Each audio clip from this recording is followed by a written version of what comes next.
কিভাবে সম্ভব? মৃতদের এই পৃথিবীতে থাকতে নেই। তুমি তুমি চলে যাও, চলে যাও, প্লিজ চলে যাও। সবটাই কি ইলুশন, নাকি অন্য জগতের কেউ কখনো হাজির হয়ে যায় চোখের পলকে? ভূত.com with রাসেল। Welcome back. আপনাদের সবাইকে স্বাগত জানাচ্ছি আমি রাসেল। আশা করছি আপনারা সবাই ভালো আছেন এবং ভালোর দলে আছেন। আমিও ভালো আছি এবং ভালোর দলে আছি। আজকে আরও একটা ঘটনা নিয়ে হাজির হলাম আপনাদের সামনে। গতদিন আমরা শুনিয়েছিলাম সাবিত আলমের পাঠানো একটি ঘটনা। আজও তার ব্যতিক্রম নয়। সাবিত আলম পরপর দুটি ঘটনা উপহার দিয়েছেন আমাদের। আমরা তাঁর পাঠানো দ্বিতীয় ঘটনাটি আজকে পড়ছি। আশা করছি ঘটনাটি আপনাদের ভালো লাগবে। যেভাবে লেখা আছে আমি সেভাবেই পড়ে শোনাচ্ছি। আসসালামু আলাইকুম রাসেল ভাই ও প্রিয় শ্রোতা বন্ধুরা, কেমন আছেন আপনারা? আশা করি আল্লাহর রহমতে আপনারা সবাই ভালো আছেন ও সুস্থ আছেন। আমিও ভালো আছি আলহামদুলিল্লাহ। আমি আপনাদের সবার পছন্দের শো ভূত.com-এর মডারেটর এবং একনিষ্ঠ ভক্ত মোহাম্মদ সাবিত আলম। লিখছি ময়মনসিংহ বিভাগ থেকে। যে যেখান থেকে আজকের এই ঘটনাটি শুনছেন, আপনাদের সবাইকে আল্লাহ খুশি রাখুন। আজকের ঘটনাটি আমি সংগ্রহ করেছি মোহাম্মদ আলী নামক একজন লিসেনারের কাছ থেকে। ওনার সাথে আমার পরিচয় পর্বের কথা শুনিয়ে আমি আজ আপনাদের সময় নষ্ট করতে চাই না, আর সেজন্যই আমি আজ সরাসরি চলে যাচ্ছি আলী ভাইয়ের শেয়ার করা আজকের ঘটনায়। ঘটনাটি আলী ভাই আমাকে যেভাবে বলেছেন আমি সেভাবেই আপনাদের সামনে উপস্থাপন করছি, আর অনিচ্ছাকৃত ভুল ত্রুটির জন্য সবার কাছে ক্ষমা চেয়ে নিচ্ছি। বলছেন আলী ভাই।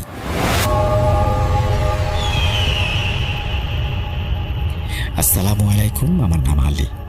আর আজ আমি যে ঘটনাটি আপনাদের সামনে শেয়ার করতে যাচ্ছি সেই ঘটনাটি আমার বন্ধু ও তার আম্মুর সাথে ঘটেছিল।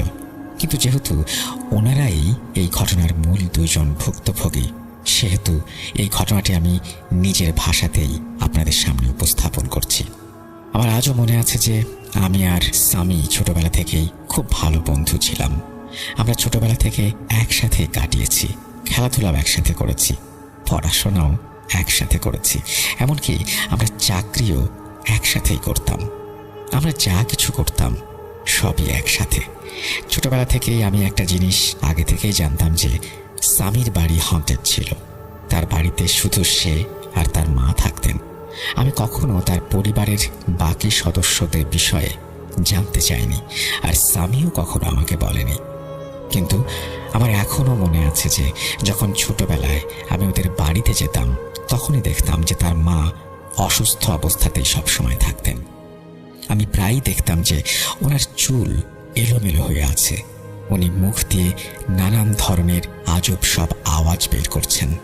এছাড়াও ওনার আচরণও বেশ অদ্ভুত ছিল। স্বামীকে ওর আম্মুর বিষয়ে জিজ্ঞেস করলে বলতো আম্মুর শরীর ভালো নেই, কারণ সে জানতো যে আমি জিন ভূতের ব্যাপারে বেশ ভালোই ভয় পেয়ে যাই। আর যদি আমি জেনে যেতাম যে স্বামীর আম্মুর সাথে এমন জিন ঘটিত কোনো সমস্যা আছে, তাহলে আমি কোনো দিনও স্বামীর বাসায় যাওয়া দূরে থাক, নিজের চেহারাও ওদের দেখাতাম না। এটা স্বামী খুব ভালোভাবে জানতো। মাঝে মাঝে যখন আমি স্বামীদের বাসায় যেতাম তখন দেখতাম যে ওর আম্মুর হাত পা বাঁধা অবস্থায় একজন হুজুর যেন ময়ূরের পালক দিয়ে ওনার গায়ে আঘাত করছেন। এমন অবস্থায় স্বামীর আম্মু খুব জোরেই চিৎকার চেঁচামেচি করছেন আর মুখ দিয়ে অদ্ভুত সব আওয়াজ বের করছেন। একদিন ওদের বাসায় যাওয়ার পর যেন আমার সাথে কিছু অদ্ভুত জিনিস ঘটে গেল। আমি ওদের কিচেনে দাঁড়িয়ে পানি খাচ্ছিলাম, তখনই হঠাৎ আমার কানের কাছ থেকে সাপের মতো একটা আওয়াজ ভেসে আসলো। যেমনটা সাপ মুখ থেকে জিভ বের করলে হয়, সেই একই শব্দ আমার পেছন থেকে ভেসে আসছিল। আমি যখন পেছনে ফিরে তাকালাম তখন দেখলাম যে স্বামীর আম্মু দাঁড়িয়ে আছেন। ওনার জিভটা একদম সাপের মতোই বাইরে বের হয়ে আছে। ওনার চেহারায় একটা অদ্ভুত ও ভয়ঙ্কর হাসি ছিল। তিনি আমাকে এমনভাবে পর্যবেক্ষণ করছিলেন যেভাবে কোনো সাপ শিকারের দিকে তাকিয়ে থাকে।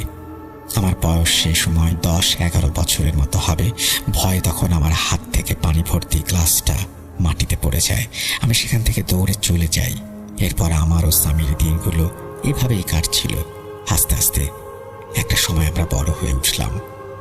যেমনটা আগে বলেছিলাম যে আমি ও স্বামী একই জায়গায় চাকরি করতাম। চাকরিতে বিকেলের দিকে 1 ঘন্টার মতো ব্রেক আওয়ার হতো। ব্রেক আওয়ারে আমরা দুজনে একই জায়গায় চলে যেতাম আড্ডা দেওয়ার জন্য। আড্ডা দেওয়ার জন্য আমাদের পাশেই রেলওয়ে স্টেশনে গিয়ে বসতাম। একে অপরের সঙ্গে অনেক বিষয়ে কথা বলতাম। সত্যি বলতে স্বামী নিজেও মুসলমান, কিন্তু বাড়ির নানান টেনশনের কারণে সে কিছুটা মাদকাসক্ত হয়ে গিয়েছিল। রেলওয়ে স্টেশনের কাছে একটি দোকানের পাশে থাকা কিছু ব্যক্তির কাছ থেকে সে নেশা জাতীয় দ্রব্য কিনত, আর আমি সর্বোচ্চ কোল্ড ড্রিঙ্কস এবং সিগারেট কিনতাম। একদিন স্বামী আড্ডার সময়ে আমাকে তার মায়ের লাইফের সমস্যাগুলো বলতে শুরু করে। শেষ অবধি সবই বলে সে, যা এত বছর নিজের কাছেই রেখে দিয়েছিল। আজ তার মনে হয়েছিল যে আমাকে জানানোর জন্য এটাই সঠিক সময়। সে আমাকে শুরু থেকে শেষ পর্যন্ত একটা একটা করে ঘটনা বলতে শুরু করে, কিভাবে আর কবে থেকে তার মায়ের সাথে এই সমস্ত সমস্যার শুরু হয়। ভাই, যখন আমরা এই নতুন বাসায় এসে উঠলাম, তখন সবাই বলতো যে আমাদের বাড়িতে জিনের বসবাস আছে।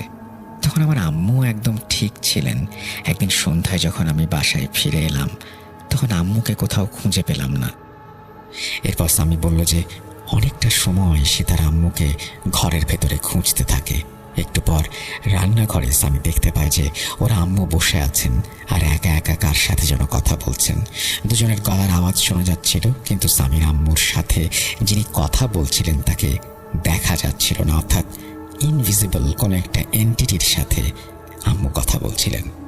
স্বামীর আম্মু এমনভাবে দাঁড়িয়ে নির্দিষ্ট একদিকে তাকিয়ে কথা বলছিলেন যেন উনি কার সাথে আই কন্ট্যাক্ট করছেন এটা বোঝা যাচ্ছিল না।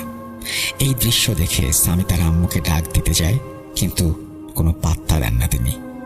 এরপর স্বামীর মনে হলো যে আন্টির সাথে যে ইনভিজিবল এন্টিটি রয়েছে, সে আন্টির নজর স্বামীর দিকে ধাবিত করল। স্বামী অনেক ভয়ে ভয়ে আন্টিকে ডাকছিল, কিন্তু তবুও উনি স্বামীর দিকে তাকাচ্ছিলেন না। তবে স্বামী যখনই চুপ হয়ে গেল, 1 মিনিটের মধ্যে আন্টি স্বামীর দিকে তাকালেন। এমন মনে হচ্ছিল যে আন্টির সাথে যে এন্টিটি ছিল সে আন্টিকে বুঝিয়ে দিল, তোমার ছেলে এখানে আছে। এরপর স্বামী আন্টিকে জিজ্ঞেস করলো, আম্মু তুমি কার সাথে কথা বলছো? উনি বললেন, কারোর সঙ্গে না। স্বামী নিজের মায়ের সাথে ঘটে যাওয়া এই ঘটনাগুলো আমাকে বলছিল, আর আমি বিমূঢ়ভাবে তাকিয়েছিলাম। ভাবছিলাম এই মানুষটা আমাকে কতটা বোকা বানিয়ে রেখেছে এতদিন। যদি জানতাম ওদের বাড়িতে জিনের বসবাস, তাহলে আমি ওদের বাড়ির ধারে কাছেও যেতাম না। তারপর স্বামী আমাকে আবারও বলতে শুরু করলো, সেদিন তার মা সব কথাগুলো অস্বীকার করেছিলেন। বলেছিলেন কারোর সঙ্গে তিনি কথা বলছিলেন না। কিন্তু পরের দিন সন্ধ্যাবেলায় যখন স্বামী আবার বাড়িতে এলো, তখন সেই একই দৃশ্য আবারও তার সামনে এলো। কিন্তু সেদিন সে তার মাকে ডাকেননি, বরং দরজার কাছে দাঁড়িয়ে শুনতে লাগলেন আন্টি কি বলছেন। আন্টি যেন অদৃশ্য কাউকে বলছিলেন, আমাদের একটু আর্থিকভাবে সাহায্য করো, তার বদলে তোমরা যা বলবে তাই করব। এরপর নাকি আন্টি খুব গম্ভীর হয়ে হাসতে লাগলেন। মনে হচ্ছিল আন্টি যেন ইনভিজিবল এন্টিটির সাথে হাসি তামাশা করছেন। তারপর স্বামী আন্টির কাছে গেল এবং জিজ্ঞেস করলো, আম্মু এসব কি করছো তুমি? স্বামী আস্তে আস্তে ভাবতে লাগলো যে তার মায়ের মানসিক অবস্থার হয়তো অবনতি হয়েছে। সে চিন্তা করলো যে আন্টিকে ডাক্তারের কাছে নিয়ে যাওয়া উচিত, কিন্তু ডাক্তারের ভাষ্য মতে আন্টি নাকি একদম স্বাভাবিক ছিলেন, অর্থাৎ ওনার কোনো সমস্যাই ছিল না। স্বামীদের আর্থিক অবস্থা খুবই খারাপ ছিল। ছোটবেলায় তার মায়ের কোনো আত্মীয় ছিলেন যিনি প্রতি মাসে তাদের কিছু টাকা দিয়ে সাহায্য করতেন, তাই তাদের সামান্য কিছু টাকায় সংসার চলত। হয়তো এই কারণেই তার মায়ের টাকারই অভাব মেটানোর জন্য ইনভিজিবল এক এন্টিটির কাছে সাহায্য চাচ্ছিলেন তিনি, আর আন্টি সেই মুহূর্তে টাকার বিনিময়ে যে কোনো কিছু করতে রাজি। আমাদের ব্রেক আওয়ারে আর আধা ঘন্টা বাকি ছিল। আমি তখন স্বামীকে জিজ্ঞেস করলাম, তারপর কি হয়েছে?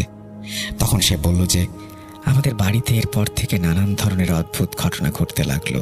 আমার মনে হতো যে অনেক মানুষ ঘুরে বেড়াচ্ছে আমাদের বাড়িতে, কিন্তু কাউকেই দেখতে পেতাম না, শুধু অনুভব করতে পারতাম, বাস্তবে কাউকেই দেখতাম না। এরপরে স্বামী আমাকে যা বলল সেটা আমি একদমই বিশ্বাস করতে পারলাম না। সে বলছিল আন্টি নাকি ওই ইনভিজিবল এন্টিটির জন্য খাবার বানিয়ে রাতের বেলা রেখে দিত, আর সেগুলো রান্নাঘর থেকে একা একাই উধাও হয়ে যেত। আমি বললাম, ভাই পাগলের প্রলাপ বন্ধ করো, আমি এসব বিশ্বাস করি না। আমার কথা শুনে তখন সে নিজের মায়ের কসম খেয়ে আমাকে বিশ্বাস করানোর চেষ্টা করলো। আমার কাছে এটা একদমই অবাক করা ব্যাপার ছিল। আমি ভাবলাম হয়তো স্বামীর মা নিজেই খাবার লুকিয়ে রাখেন, আর স্বামী ভাবতো যে সেই এন্টিটি খাবার নিয়ে গেছে। আমার মাথাতেই আসছিল না যে এসব এন্টিটি আমাদের মানুষের বানানো খাবার কেনই বা খাবে। কিন্তু স্বামী তার মাকে খুবই ভালোবাসতো, আর আমি জানতাম যে সে কখনো তার মাকে নিয়ে মিথ্যে কসম খাবে না। তারপর স্বামী নিজের ঘটনার বাকি অংশ আমাকে বলতে লাগলো। আলি, তোর মনে আছে যখন আমরা ছোট ছিলাম আর তুই আমাদের বাড়িতে আসতিস, তখন আম্মুকে দেখতি না যে আম্মুর হাত পা রশি দিয়ে বাঁধা থাকতো, আর একজন হুজুর ওনার চিকিৎসা করতেন? হ্যাঁ মনে আছে, আমি দেখতাম। আমি তো অনেকবার আন্টিকে রশি দিয়ে বাঁধা অবস্থায় দেখেছি। আম্মু ধীরে ধীরে অসুস্থ হতে শুরু করে, তার উপরে পজেশনের প্রভাব বাড়তে থাকে। সে বলতে থাকে, প্রথমে আন্টি কেবল অদৃশ্য সত্তার সাথে কথা বলতো, কিন্তু ধীরে ধীরে ওনার আচরণও অস্বাভাবিক হতে শুরু করে। উনি ভাঙা ভাঙা আর জাদ্রেলি ভাষায় নানান রকমের কথা বলতেন, আর বাড়ির ভেতরে নানান আসবাবপত্র ভাঙচুর করতেন। স্বামীর কথা শুনলে মনে হয় যে যেই পরিস্থিতিতে ওর বাড়ি চলছিল, আমার বন্ধুর জন্য নিজের মায়ের সঙ্গে থাকাটা কঠিন হয়ে উঠেছিল। স্বামীও তখন আমার বয়সেই ছিল, আর আমার মতোই সে সব ব্যাপারে অনেক ভয় পেত। এটা ঠিক যে আজকের আগে সেই বিষয়ে আমাকে কিছু বলেনি, কিন্তু সে তো নিজে সব কিছু জানত। এছাড়াও এমন পরিস্থিতিতে তার মায়ের সঙ্গে একই বাড়িতে একা, আমি সত্যি বলছি তার সাহসকে আজও আমি স্যালুট জানাই। এরপর স্বামী যা বলল সেটা শুনে আমি নিজেই ভড়কে গেলাম। সে বলল, যখন রাতে সে ঘুমাতে যেত তখন আন্টির রুম থেকে নানান ধরনের অদ্ভুত আওয়াজ ভেসে আসতো। আওয়াজগুলো ছিল কখনো নারীদের আর কখনো পুরুষদের কণ্ঠস্বর, আবার কখনো দুই ধরনের আওয়াজ মিশে যাচ্ছিল। আর আন্টি নাকি তাদের কিছু প্রশ্ন করত, সেই ভয়ানক আওয়াজ নাকি আন্টির প্রশ্নের উত্তরও দিত।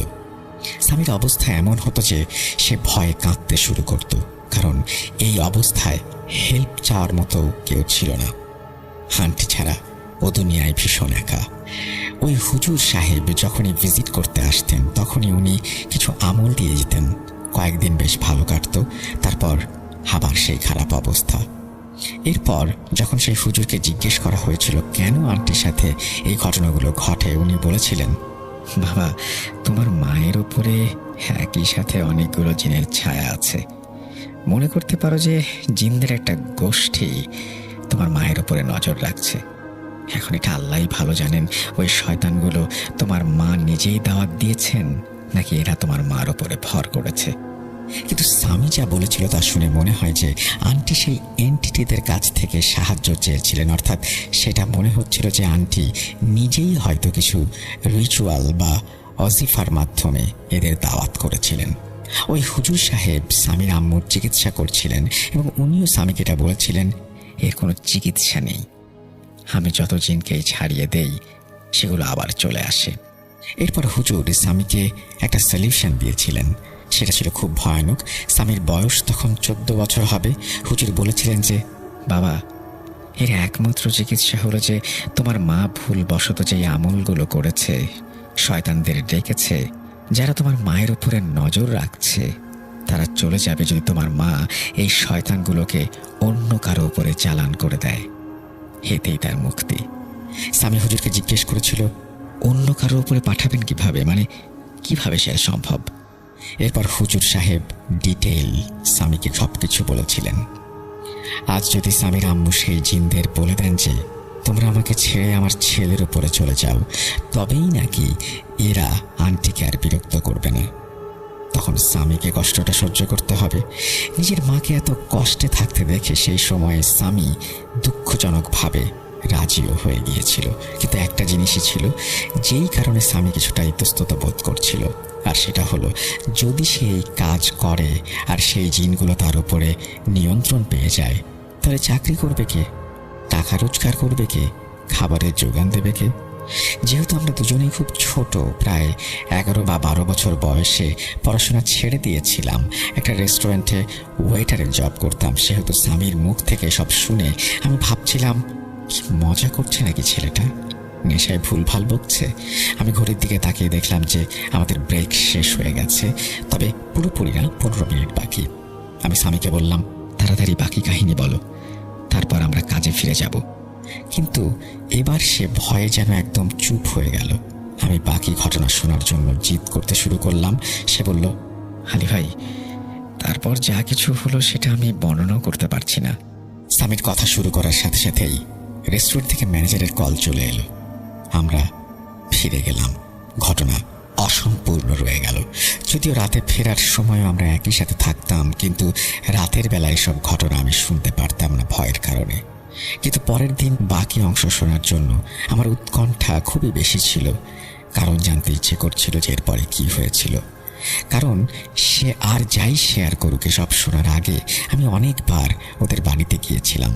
আমার চিন্তার কারণও বেড়ে যাচ্ছিল, কারণ আমি ভাবছিলাম যে যেহেতু স্বামীর মা এখন নর্মাল, তাহলে এই জিনগুলো কোথায়। অনেক কষ্টে সেদিন সকাল হলো, আর আমরা রেস্টুরেন্টে যাবার প্রস্তুতি নিলাম। রেস্টুরেন্টে পৌঁছে আমি কাজ চালিয়ে যাচ্ছিলাম আর বিরতির জন্য অপেক্ষা করছিলাম। বিরতি হতেই আমি সিগারেট আর কোল্ড ড্রিঙ্কস নিলাম, আর স্বামীকে তার ব্যাগ নিয়ে রেল স্টেশনের দিকে রওনা দিতে দেখলাম। সিঁড়িতে বসেই আমি প্রথমে ওকে জিজ্ঞেস করলাম, যেহেতু সেই হুজুর বলেছিলেন যে তোর আম্মুর জিনগুলো অন্য কারো উপরে চালান হতে পারে, তাহলে তুই যে কাউকে এই কাজের জন্য চয়েস করতে পারতি, তাই না? স্বামী বলল যে, না, হুজুর সাহেব বলেছিলেন যে এই কাজ আম্মু শুধু নিজের রক্তের সম্পর্কের কারোর সাথে করতে পারেন, যেমন নিজের সন্তান, নিজের হাজবেন্ড বা বাবা মা। আচ্ছা তাহলে বল, এরপরে কি হলো? আমার কথা শুনে স্বামী বলতে শুরু করলো। স্বামীর কথা শুনে আমার মনে হলো কিয়ামত চলে এসেছে। স্বামীর আম্মু নাকি স্বামীকেই এই কাজের জন্য বেছে নিয়েছিলেন। আমি যেন স্বামীর কথা বিশ্বাসই করতে পারছিলাম না, কারণ একজন মা কিভাবে এই কাজ করতে পারেন। স্বামী বলল, আমার মা আমার সঙ্গে এই কাজ করেছিলেন, কিন্তু উনি যদি আমাকে জিজ্ঞেস করে এই কাজ করতেন, আমি তবুও ওনাকে মানা করতাম না। শুধু কষ্ট এই যে উনি আমাকে কিছু জিজ্ঞেস করেননি। আমার মনে হলো স্বামী নিজের ঘটনায় কিছুটা টুইস্ট অ্যাড করছে, কারণ সে জানতো আমি এসব বিষয়ে খুবই ভীতু। সে সব টুইস্ট শুনিয়ে আমাকে ভয় দেখাতে চায়। আমি ওকে বললাম, স্বামী, বাজে কথা বলিস না, আর আমাকে ভয় দেখানোর চেষ্টা করিস না, আমি এখন ছোট না। এসব বলে যখন আমি ওর মুখের দিকে তাকালাম, তখন ওর মুখে আমি কোনো হাসি দেখতে পেলাম না। ভীষণ গম্ভীর এক মুখ। তার চেহারা দেখে মনে হচ্ছিল সে আমাকে হয়তো বলছে, হালি, আমি সত্যি বলছি, এই মুহূর্তে আমি খুব খারাপ অবস্থায় আছি।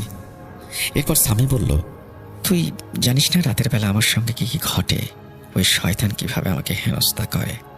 স্বামীর কথা শুনে আমার খুবই ভয় লাগছিল, কিন্তু সময়টা দিনের বেলা ছিল বলে আমি ওর কথাগুলো শুনতে পারছিলাম।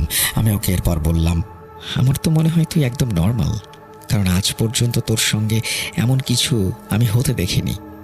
এরপর সে আমাকে এক ভয়ানক হাসি দিয়ে বলল, তাহলে চল আজ তোকে দেখিয়ে দেই। স্বামীর কথা শুনে আমি খুবই ভয় পেতে শুরু করলাম। আমি আমার মাইন্ড ডাইভার্ট করার জন্য সিগারেট জ্বালাতে লাগলাম। রেল লাইনের অন্য পাশটা দেখতে লাগলাম। ঠিক তখনই আমার পাশ দিয়ে আমার কানে তেমনি সাপের ফোঁস করার মতো আওয়াজ ভেসে আসলো, যেমনটা স্বামীদের বাসার কিচেনে পানি খাবার সময় স্বামীর আম্মুর মুখ থেকে আমি শুনেছিলাম। আমি ভয়ের রেশ ধরে ধীরে ধীরে বামে তাকালাম, আর দেখলাম স্বামী এমনভাবে জিহ্বা বের করছে যেন ঠিক তার মার মতো। তার চোখ আর মুখে সেই শয়তানি হাসি, যা তার মার চোখে আমি দেখেছিলাম। হঠাৎ সে এক মহিলার কণ্ঠে কথা বলতে শুরু করলো, হালি, এখন তো তোর সামনে চলে এসেছি, বিশ্বাস হয়? আমি এরপর স্বামীকে জোরে জোরে ঝাঁকাচ্ছিলাম আর বলছিলাম, এসব মজা করা বন্ধ কর, কি সব ফাজলামে শুরু করলি স্বামী? আমার মনে হলো স্বামী আর নিজের হুঁশে নেই। এমন অবস্থায় তার মা যেসব কাজ করতেন, যেসব অদ্ভুত ভাষা বলতেন, স্বামীও তাই করছে। ব্যাস, আল্লাহর কাছে সাহায্য চাইলাম। আর তখনই পাশের মসজিদে আসরের আজান হলো। আজান শুনে স্বামী ধীরে ধীরে একদম স্বাভাবিক হয়ে গেল। তাকে বেশ দুর্বল মনে হচ্ছিল। আমি অনেক কষ্ট করে তাকে তুলে ধরে রেস্টুরেন্টে নিয়ে আসলাম। স্বামীর স্বাভাবিক হতে প্রায় 1 থেকে 2 ঘন্টার মতো লাগলো। তারপর সে কাজে ফিরে গেল। এরপর বাড়ি ফেরার পথে আমি তাকে জিজ্ঞেস করলাম যে বিকেলে কি হয়েছিল। সে হঠাৎ করে আমাকে প্রশ্ন করলো, কি হয়েছিল বলতো? আমি বললাম, তুই রেল স্টেশনে এমন করছিলি কেন? আমার প্রশ্নের উত্তরে সে বলল তার কিছু মনে নেই। এরপর আমি ওকে আর বেশি কিছু জিজ্ঞেস করিনি। আমি ভাবলাম যে এমনি সে আজ ভীষণ দুর্বল, সুতরাং তাকে এসব বিষয়ে আর জিজ্ঞেস করাটা ঠিক হবে না। এরপর 1 বছর পর্যন্ত আর কিছু হয়নি। একদিন এমন একটি ঘটনা ঘটলো যা আমি কখনোই আমার মাথা থেকে মুছে ফেলতে পারবো না। আমরা দুজন একটি দরগাতে গিয়েছিলাম। আমরা বাইরে বসে জিলাপি খাচ্ছিলাম। জিলাপি খেতে খেতে বেশ দেরি হয়ে গিয়েছিল। যেহেতু দেরি হয়েছিল আর আমাদের চাদর চড়ানোর কথা ছিল, সেহেতু আমাদের দেরি হয়ে যাচ্ছিল। আমি স্বামীকে বললাম, তুই এখানে বস, আমি গিয়ে চাদর চড়িয়ে আসি। যখন আমি ভেতরে গিয়ে চাদর চড়িয়ে এলাম, তখন আমার জন্য এমন একটি দৃশ্য অপেক্ষা করছিল যা আমি জীবনে আর কখনো দেখিনি। স্বামীর হাতের মুঠোয় সে একটা ছুরি নিয়ে বসেছিল, আর ওই ছুরি দিয়ে নিজের হাতে কাঁটা ছেঁড়া করছিল আর জোরে জোরে চেঁচাচ্ছিল, অদ্ভুত ভাষায় কথা বলছিল। এসব দেখে ওর চারপাশের লোকজন জড়ো হয়ে গেছে। আমি তখন স্বামীর কাছে গিয়ে ওর হাত থেকে ছুরি ছিনিয়ে নিতে চাইলাম যেন সে নিজের ক্ষতি করতে না পারে, কিন্তু সেখানে থাকা লোকজন আমাকে ধরে বলল, এই মুহূর্তে এই ছেলের উপরে জিনের হাজিরি হয়েছে। এই মুহূর্তে যদি তুমি ওর কাছে যাও তাহলে তোমারও ক্ষতি হতে পারে। ব্যাস, আমি তখন হেল্পলেস একজন ব্যক্তির মতো দাঁড়িয়ে স্বামীকে দেখছিলাম। সে তার নিজের হাত জখম করছে। একটু পরে সে নিচ থেকেই হঠাৎ করে চোখ বুজে মেঝেতে লুটিয়ে পড়ল। আমি দ্রুত ওর কাছে গিয়ে ছুরি সরিয়ে নিলাম আর তার মুখে পানি ঢালতে শুরু করলাম। এরপর তার জ্ঞান ফিরে আসে, কিন্তু খুব খারাপ অবস্থায় ছিল সে। এরপর ওকে আমি একটা ট্যাক্সিতে করে নিয়ে যাই হাসপাতালে, চিকিৎসা করালাম। আজও আমার বন্ধু স্বামী এসব জিন ঘটিত সমস্যার শিকার, আর ওর চিকিৎসাও চলছে। কিন্তু একটা কথা আমি আজও বুঝতে পারিনি, ওর মা কিভাবে এই জিনদের নজরে এলেন। উনি কি কোনো ওয়াজিফা করেছিলেন নাকি কোনো রিচুয়াল? মানলাম যে অভাব আর প্রয়োজন মানুষকে অনেক কিছু করতে বাধ্য করতে পারে, কিন্তু এটা কিভাবে সম্ভব যে একজন মা তার নিজের সন্তানের ওপরে শয়তান চালু করবেন, তাও এই কারণে যে তিনি যে সুস্থ হয়ে উঠবেন? আমি আজ পর্যন্ত এর কোনো উত্তর খুঁজে পাইনি। এমন স্বার্থপর মা দেখিনি, এবং আমার মধ্যে আর দ্বিতীয়বার এমন কোনো সাহসও হয়নি যে আমি স্বামীর সাথে বা তার মায়ের সাথে দেখা করব। আমি আপনাদের সকল শ্রোতাদের একটি পরামর্শ দিতে চাই, আপনারা কখনো এমন ওয়াজিফা বা রিচুয়াল করবেন না যা আপনাদের নিজেদের বিপদ ডেকে আনতে পারে। এই ছিল আমার বন্ধু স্বামীর ঘটনা। স্বামীর জন্য সবাই দোয়া করবেন। আল্লাহ হাফেজ। প্রিয় লিসেনার্স, এই ছিল আপনাদের জন্য আমার কালেক্ট করা আজকের ঘটনা। যদি ভালো লেগে থাকে তবে আমি কৃতজ্ঞ। ফিরে আসবো আবার নতুন কোনো ঘটনা নিয়ে, নতুন কোনো এপিসোডে। ততদিন পর্যন্ত ভালো থাকুন, সুস্থ থাকুন, আর ভূত.com-এর সাথে থাকুন। আমি সাবিত আলম বিদায় নিচ্ছি ময়মনসিংহ থেকে।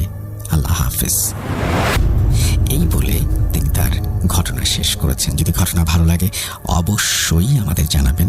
আমরা চলে যাব আমাদের আজকের পরের ঘটনায়।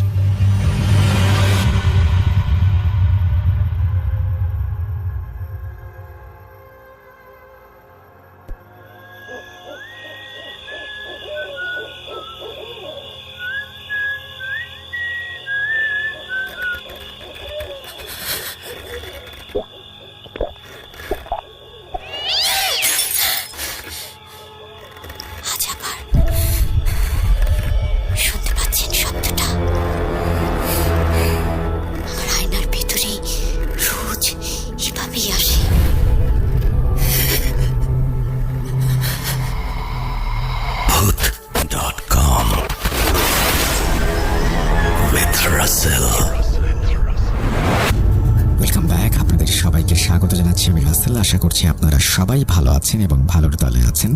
আমিও ভালো আছি, ভালোর দলে আছি।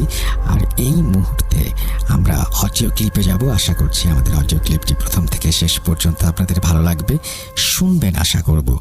আমরা কথা না বাড়িয়ে সরাসরি চলে যাচ্ছি ঘটনায়। হ্যালো রাসেল ভাই, হ্যালো এভরিওয়ান, আসসালামু আলাইকুম। সবাই আশা করি ভালো আছেন। রাসেল ভাই আপনিও ভালো আছেন, কারণ আপনি সবসময় ভালোর দলে। আমি আল্লাহর রহমতে ভালো আছি। আমি আমার ইন্ট্রোডিউসটা প্রথমে দিই। আমি ফারবি তাসকিম, আমি মেরিন ইঞ্জিনিয়ার। আমার বাসা নওগাঁ জেলার। আর এর আগে আমি ঘটনা পাঠিয়েছিলাম, সেগুলো আপনি প্রচার করেছেন। That's why I am very thank for you. আর আজকে আমি ঘটনা শেয়ার করব, এটা ঘটনা নাম্বার 6। তো এই ঘটনাটা আমার বাসার, এটা আমার গ্রামের বাসায়, নওগাঁ জেলার। আমার গ্রামের নাম চণ্ডীপুর। এটা যারা নওগাঁতে শুনছেন তারা চিনতে পারবেন। তো ওখানে একটা ঘটনা ঘটেছিল। তো ঘটনাটা আমি আজকে শেয়ার করব। সবাই শিপ রিলেটেড ঘটনা শুনতে চাই। আমি এর আগে সবগুলো শিপ রিলেটেড ঘটনাই পাঠিয়েছিলাম। আজকে আমার সাথে ঘটা বা আমার দেখা একটা ঘটনা, সেটা শিপ রিলেটেড না, যদিও এটা অতটা ভৌতিক না হতে পারে, বাট এটা একটা লাইফে অ্যাচিভমেন্ট বলা যায়, আমি যেটা অবজার্ভ করেছি বা আমি গেইন করছি। তো আমার গ্রামের বাসায় তখন আমার বয়স 12-13 হবে এরকম। আমি বুঝতে শিখছি সবকিছু, এরকম 10 বছরের বেশি হবে। তো ওই সময়টা 2004-5 সাল হতে পারে এরকম। তো ওই সময় আমাদের বাসার পাশে, আমার গ্রামের বাসার পাশে একটা মসজিদ আছে। সেই মসজিদটা আমাদের পূর্বপুরুষ, হয়তো আমার পরদাদা বা আমার দাদার তার বাবারা এই মসজিদটা তৈরি করেছিল। আর কয়েকটা গ্রাম মিলে একটা মসজিদ ছিল।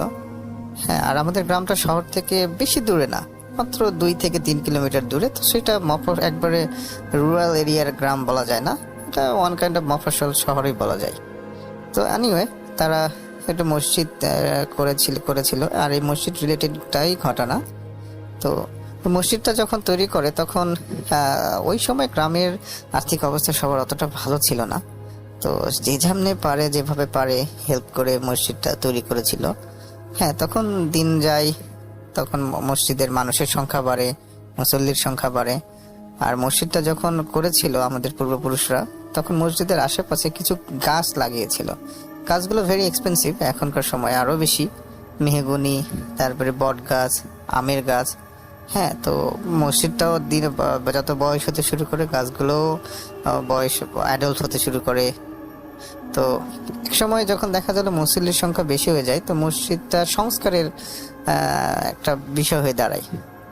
তো তখন যেহেতু গ্রামের আর্থিক অবস্থা সবার অতটা ভালো না, যতটা মানুষ দান সাদকা করে যতটুকু ফান্ড তৈরি করা গেছে, তারপরেও ওটা এনাফ ছিল না। আর ওই সময়ে মসজিদটা তৈরি করা হবে ইট দিয়ে। হ্যাঁ, তখন তো ছাদ বা এরকম এত কিছু ছিল না, তখন ইটের প্রচলন খুব বেশি হতো না। মাঝে মাঝে সবাই একটু যারা ইউজ করতো তারা, আর তখন এক্সপেন্সিভ ছিল। তো যেহেতু মসজিদ, তো সবারই একটু বেশি ডিমান্ড থাকে, সবাই চায় যে মসজিদটা একটু ভালো হোক। তো সবাই ডিসাইড করলো যে মসজিদ ইট দিয়ে তৈরি করা হবে, ছোটোখাটো হোক বাট ইট দিয়ে তৈরি করা হবে। তো এটা তখন ওই সময় অনেক এক্সপেন্সিভ ছিল। তো যাই হোক, সবাই ফান্ড তৈরি করার কাজ করে গেল, চাঁদা বা দান সৎকার করে কিছু টাকা আর্থিকভাবে ওঠানো হলো। তারপরে ওটা it's not quite enough. So তারপরে যেহেতু টাকার শর্ট হয়ে যায় বা হচ্ছে না, তখন মসজিদ কর্তৃপক্ষ বা মসজিদের যারা মুসল্লিরা যারা ছিল সিনিয়র সিটিজেন, তারা ডিসাইড করলো যে মসজিদে যে গাছগুলো লাগা হয়েছিল, এই গাছগুলো তো মসজিদের জন্যই লাগানো হয়েছিল। তো আজকে যদি মসজিদের জন্য লাগতেছে, তো অবশ্যই এখানে আল্লাহর রহমত আছে। তো ওই গাছগুলো কাটার ডিসিশন নেওয়া হয় যে গাছগুলো বিক্রি করে যে টাকা হবে সেটা মসজিদ ফান্ডে করে আমরা মসজিদে সংস্কার করব। তো যেভাবে সেই কাজ। তো এমত অবস্থায় মসজিদের যে ইমাম সাহেব ছিল, উনি এখনো বেঁচে আছেন। উনি খুব ভালো একজন মানুষ, সবাই ওনার জন্য দোয়া করবেন, আমিও দোয়া করি। তো ওনাকে রাতে স্বপ্নে দেখায় যে আমরা এই গাছে থাকি, হ্যাঁ, আমরা তোমাদের সাথে নামাজ পড়ি, তোমাদের কখনো বিরক্ত করি না বা কাউকে আমি কোনো ক্ষতি করি না। তো এই গাছগুলো কেটো না, এটা আমাদের বাসস্থান, আমরা মসজিদের সাথে থাকি, আমরা ধার্মিক জিন, হ্যাঁ, তো আমরা কার ক্ষতি করব না। তো যাক, এটা ইমাম সাহেব নিছকে একটা স্বপ্ন বলে হয়তো করে নেয় অতটা, বাট উনি জিনিসটা শেয়ার করেছিলেন। তো মসজিদের যে মুয়াজ্জিন ছিল আজান দেয় তাকে বা মসজিদের যারা আছে তাদেরকে শেয়ার করেছিল। তো এতটা ওনারা এতটা গ্রাহ্য হিসেবে নেয় না, কারণ আমরাও শুনেছি ছোটবেলা থেকে যে ওই গাছগুলোতে জিন বা থাকে, আমরা পূর্বপুরুষের কাছ থেকেই শুনে এসেছি। হ্যাঁ, তো আমরা ওই মসজিদ এরিয়াটায় পাক পবিত্র হয়ে বা আমরা এইভাবে যাইতাম বা করতাম, আমরা ওখানে বেশি এটা অতটা করতাম না। হ্যাঁ, আর ওই গাছগুলোতে সবসময় চড়া বা ভোগ দখল করা হতো না। তো আর আমার লাইফে আমি কখনো শুনি না যে তারা কাউকে বিরক্ত করেছে বা করছে। হ্যাঁ, আমি এটা শুনেছি যে মসজিদে অনেকবার চোর আসছিল, তো চোরগুলো অজানা কি কারণে চুরি তো করতেই পারে নাই, তো হয়তো তাদের জন্য কিছু ভয় বা এইসব পেয়ে তারা চলে যায়। তো মসজিদে আল্লাহর রহমতে কোনো চুরি বা এরকম হয় না, আমি এখন পর্যন্ত শুনি নাই। এটা ছাড়া অন্য কোনো খারাপ কিছু আমরা করি নাই, অবজার্ভ করি নাই। তো যাই হোক, তো যে ভাবা সেই কাজ তারা ডিসাইড করে এবং গাছ যারা কাটবে তাদের সাথে কথাবার্তা বলে গাছ কাটার ব্যবস্থা করে ফেলে। তো তার কয়েকদিন পর যখন গাছ কাটবে তার আগের দিন মসজিদের মুয়াজ্জিনকে ওই সেম স্বপ্নই, ওরকম টাইপের স্বপ্নই আবার ওরা দেখায় যে আমরা এখানে আছি, আমরা তোমাদের কি ক্ষতি করছি, আমাদের বাসস্থান কেন তোমরা নষ্ট করছো, হ্যাঁ আমাদের এখানে থাকতে দাও, আমরা কারো ক্ষতি করবো না। তো উনি মুয়াজ্জিন এই জিনিসটা সবাইকে জানায়। তো এখন সবাই নিরুপায়, কারণ ওই সময় তো টাকা দরকার। হ্যাঁ, তো মসজিদ তো সংস্কার করতে হবে। তো যাই হোক, ওরা বলছে যে যাই হোক আমরা একটা মিলাট করে এই জিনিসগুলো আমরা করে দিব, যেহেতু আমাদের দরকার, আমরা তো ইচ্ছে করে আর করতেছি না। তো পরে 2-1 দিন পর গাছগুলো কাটা হলো। কাটার পরে তখন ওই সময় তো ব্যাংক ছিল, বাট ব্যাংকে মানুষ এতটা নির্ভরশীল ছিল না এখনকার মতো, যে টাকা থাকলেই ব্যাংকে নিজে রাখবো এরকম ছিল না। তখনকার মানুষ অনেক সচেতন ছিল, বাট অতটা মডার্নও ছিল না। তো সেক্ষেত্রে গাছ বেচে বিক্রির যে টাকা, সে টাকাগুলো ইমাম সাহেব, যেহেতু উনি সিনিয়র মানুষ এবং মসজিদের ইমাম, ওনার কাছে রাখা হলো। উনি নিজের জিম্মায় ওটা ওনার বাসায় নিয়ে রেখেছিল। তো যেদিন উনি বাসায় টাকাগুলো রাখে সেদিন থেকে এক বিড়ম্বনার শিকার হন উনি, যে দিনের বেলা কোনো সমস্যা হয় না, রাতের বেলা দেখে যে ওনার বাসায় ঢিল পড়ে, কন্টিনিউয়াসলি ঢিল। হ্যাঁ, প্রথম রাতে এরকম ঢিল পড়া শুরু করলো। তো এখন উনি বের হয়ে প্রথমে ভাবলো যে হয়তো কোনো দুষ্টু ছেলেপেলেরা হয়তো বদমাইশি করার জন্য এসব করছে। তো উনি একটু চিল্লাচিল্লি করে বললো যে এই তোমরা বদমাইশি করো না, এইসব বলে চলে আসলো। দেখা যায় আবার রাত যত গভীর হয় আবার ঢিল পড়ে, মানে এমন ঢিল পড়ে যেমন গাছের আম ঝড়ের সময় ধপাধপ পড়ে, এরকম ধপধপ করে ঢিল পড়তেই আছে কন্টিনিউসলি। 10-15 মিনিট পড়ার পরে আবার থেমে যায়, আবার ঘন্টাখানিক পরে আবার এরকম শুরু হয়। তো উনি বিরক্ত হয়ে বের হয়ে দেখে একটা ঢিল, উনি সংগ্রহ করে দেখে ওটা একটা ঢিলটা হইতেছে পাথরের। হ্যাঁ, তো ওই সময়ে পাথর, অত বড় বড় পাথর পাওয়াটা খুবই দুষ্কর, মানে এটা কোয়াইট ইম্পসিবল। কারণ তখন রাস্তা তৈরি করতে যে পাথরগুলো করতো সেগুলো অনেক ছোট ছোট, বাট এই পাথরগুলো অনেক বড় টাইপের। তো আমাদের ওই এলাকা কেন, অন্য আশেপাশে কোনো এলাকাতেও পাথর পাওয়া পসিবল না। তখন ইটি তো অতটা সহজলভ্য না, তো পাথর তো অনেক বড় দূরের ব্যাপার। তো যাই হোক, উনি ওইসব বিষয়টা অতটা করে নাই। এইভাবে অনেক রাতটা কেটে যায়। দিনের বেলা জিনিসগুলো উনি অতটা করে না, ভুলে যায়, হয়তো কোনো কারণে হয়তো হতে পারে, এইসব বলে মনের ভুল বলে করে ফেলেছে। পরের দিন রাতে আবার সেই সেম কাজ, রাত যত গভীর হয় তত এরকম উৎপাত শুরু হয়। তখন তো গ্রামের বাসায় সবার তো টিনের বাসা, আর টিনের বাসায় একটা করে ঢিল পড়লে যারা টিনের বাসা তারা বুঝবেন যে ব্যাপক শব্দ হয় এবং একটা আতঙ্ক, যে কন্টিনিউসলি ধপধপ করে টিনের উপরে ঢিল পড়তেই আছে। তো এমন সিচুয়েশন হয়ে গেল যে ওই গ্রামের বাসার টয়লেটগুলো বা ওয়াশরুম বা বাথরুমগুলো, তো এখনকার তো আমাদের অ্যাটাচড রুমের পাশে, তখন ওই গ্রামের বাসাগুলোতে টয়লেটগুলো রুম থেকে দূরে করা হতো, মানে উঠোনের পাশে একটু দূরে। তো টয়লেটে যাওয়ার সময় তো যাইতে হবে, তখন এমন একটা পর্যায়ে দাঁড়ালো যে তারা টয়লেটে যাবে ওই ঢিলের ভয়ে যাইতে পারে না, তখন মাথায় ঝুড়ি বা এইসব কিছু দিয়ে টয়লেটে যায়। বা ওই যে টিউবওয়েলে পানি নিতে যায়, মানে খুব একটা ব্যাপক একটা বিড়ম্বনার শিকার হলো। তো উনি গোটা পরিবার নিয়ে একটা ভীত সন্তুষ্ট হয়ে গেল এবং পরে উনি ঘুমায় যাওয়ার পরে ওনাকে রাতে স্বপ্নে দেখায় যে তোমাকে নিষেধ করার পর, তোমাদের নিষেধ করার পরও তোমরা কেন আমাদের বাসস্থানগুলো নষ্ট করলা? এখন আমরা কোথায় থাকবো? আমাদের থাকার ব্যবস্থায় আমরা তো তোমাদের কারো ক্ষতি করি নাই, তাহলে আমাদের কেন ক্ষতি করলা? হ্যাঁ, এইসব দেখে একটা ভয় স্বপ্ন দেখায়। তো ইমাম সাহেব পরের দিন এই জিনিসগুলো সবার সাথে শেয়ার করার পরে উনি বলে যে আমি মনে হয় একটা বড় অন্যায় করে ফেলছি, আমি এই টাকাগুলো আমার কাছে রাখতে পারতেছি না, আপনি এটা আপনারা কেউ নিয়ে যান। তো মসজিদের যে মুয়াজ্জিন উনিও এনারা সবাই স্থানীয়, হ্যাঁ, হয়তো ওনারা কোনো পার্ট টাইম জব করে বা কৃষিকাজ করে, সে সাথে মসজিদের কাজও ওনার খেদমত করে, কোনো বেতন ভাতা বা এরকম কোনো কিছু নিত না। তখন মানুষের এতটা ছিল না যে মসজিদে ইমামতি করে বা মুয়াজ্জিন হিসেবে থেকে বা বেতন ভাতা নেবে, এরকম সিচুয়েশন ছিল না। তো মুয়াজ্জিন সাহেবও স্থানীয় ছিল। তো মুয়াজ্জিন সাহেবকে ভার দেওয়া হলো যে আপনি টাকাগুলো নিয়ে যে রাখেন, যখন লাগবে তখন আমরা নিব, যদি ইমাম সাহেব ভয় পাচ্ছে। তো মুয়াজ্জিন সাহেব টাকাগুলো ওনার বাসায় নিয়ে গচ্ছিত হিসেবে রেখে দেন, সহি সালামত হিসাবে। বাট আনফর্চুনেটলি এই সেম ঘটনা মুয়াজ্জিন সাহেবের সাথেও ঘটতে শুরু করলো।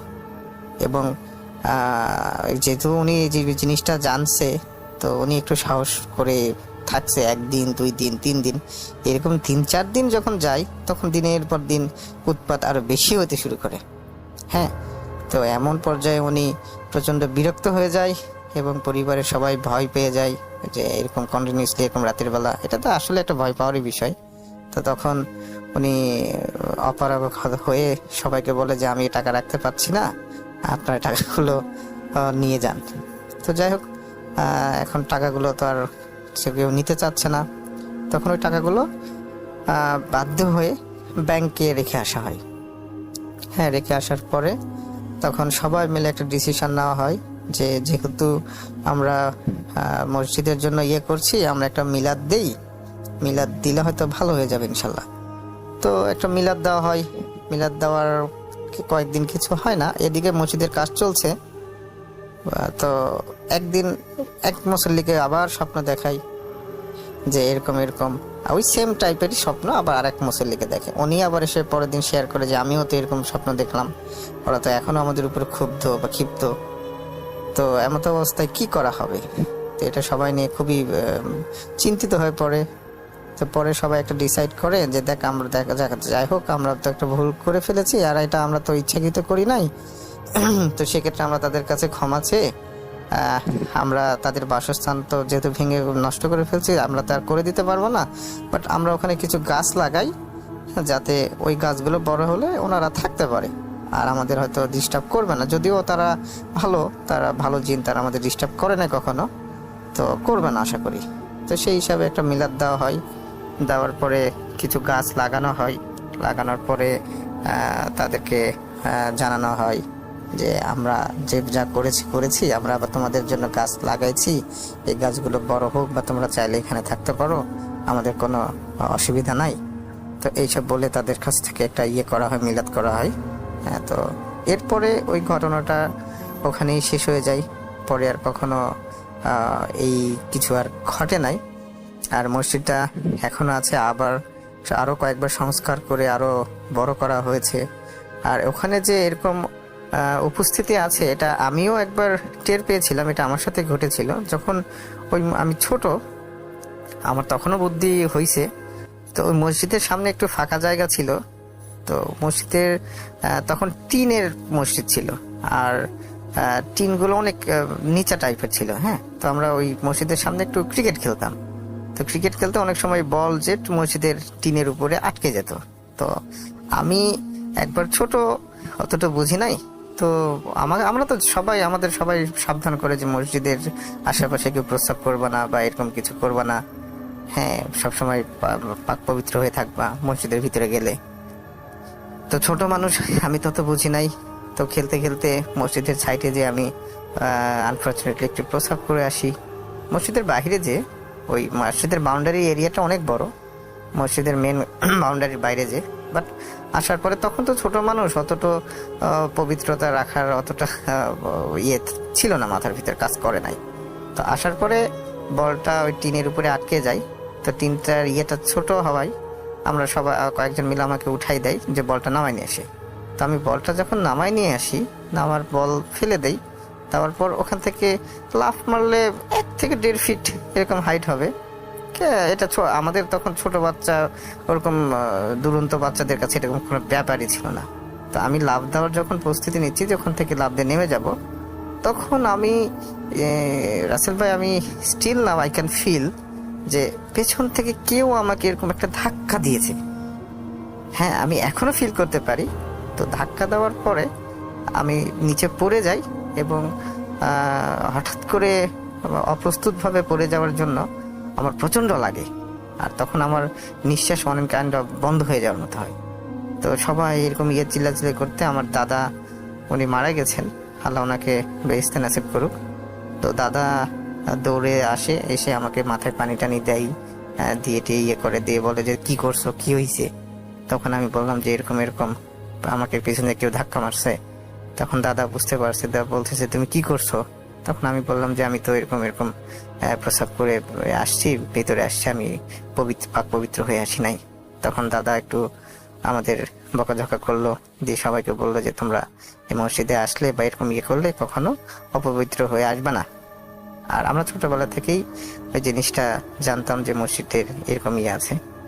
তো রাসেল ভাই, ওই গাছগুলো এখনো অনেক বড় বড় হয়ে গেছে আল্লাহর রহমতে। মেহগুনের গাছ, আমের গাছ, বট গাছ, আবার ওগুলো বড় বড় হয়েছে, এখন কেউ কাটে নাই। আবার কয়েকবার মসজিদ সংস্কার হয়েছে, বাট ওই গাছগুলো কেউ কাটার করে নাই। শুধু একটা গাছে একটু দেয়াল প্রাচীর দেওয়ার সময় একটু হয়েছিল, তো ওই গাছটা কেটে ফেলার সাথে সাথেই আরো কয়েকটা গাছ আমরা লাগাই দিই। হ্যাঁ, যে আমরা তাদের ডিস্টার্ব করবো না, যেহেতু তারা আমাদের ক্ষতি করছে না, তারা আল্লাহর ভক্ত বা আল্লাহর বিধান মানছে, আমাদের সাথে নামাজ পড়ছে, আমরা তাদের কেন ক্ষতি করবো, ডিস্টার্ব করবো। সো তারাও আমাদের কখনো ডিস্টার্ব করে না। তো এইভাবে চলছে। মসজিদেও কয়েকবার সংস্কার হয়েছে।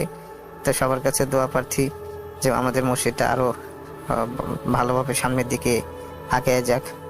আর ঘটনাটা ভয়ের না হলো, এটা একটা শিক্ষামূলক ঘটনা যে আমাদের আশেপাশে আমাদের অজান্তে অনেক কিছুই আছে যেটা আমরা বিশ্বাস করি না, যেটা আমাদের অনেকে ভূত বা জিন এইসবে বিশ্বাস করতে চায় না। বাট রাসেল ভাই, যেহেতু আল্লাহ তাআলা কোরআনেই তো একটা সূরা নাজিল করে দিয়েছেন এবং আল্লাহ তাআলা ঘোষণা দিয়েছেন যে মানুষ, জিন এবং ফেরেশতা তৈরি করেছেন, তো সেক্ষেত্রে জিনকে বিশ্বাস করাটা আমাদের ইমানের একটা অংশ হয়ে দাঁড়ায়।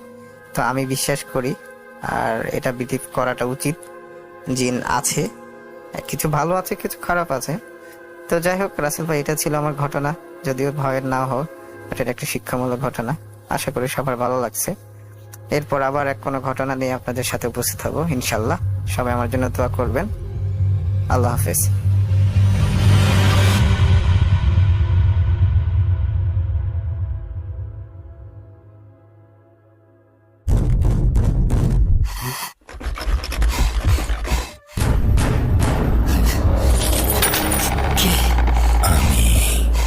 অশরীরী, দেখতে পাবে না গো, এত কাল ধরে শুনছ, শুনতে কি পাও না তবু?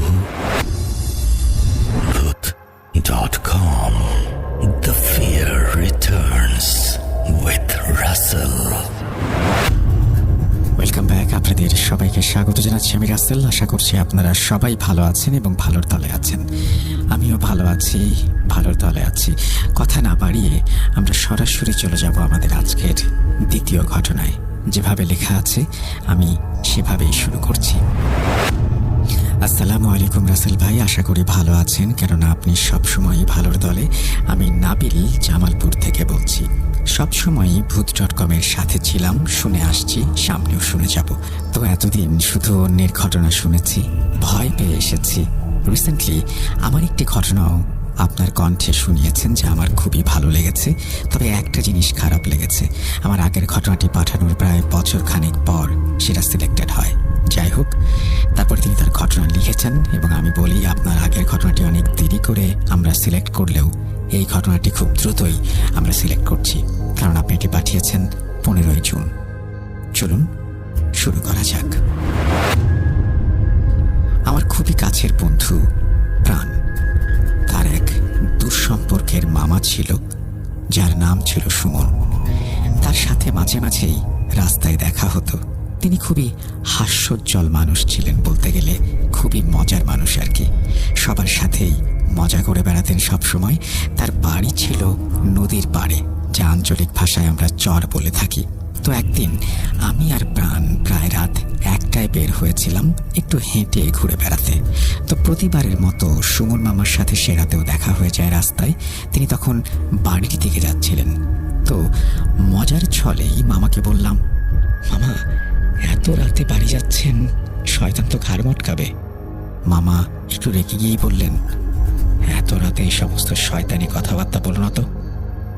আমি কিছুটা অবাক হলাম, মামা তো এমনভাবে কথা বলেন না কখনো। এরপর মামা তেমন কিছু না বলে চলে গেলেন, আর আমাদের বলে গেলেন, রাত করে বাইরে থেকো না। আমি কিছুটা অবাকই হলাম। পরে কিছুক্ষণ ঘুরে যে যার মতো বাড়ি চলে গেলাম। তো বেশ কিছুদিন পর এক বিকেলে মামার সঙ্গে দেখা হলে আমি জিজ্ঞেস করলাম, মামা সেদিন রাগ করেছিলেন কেন, ঘটনা কি?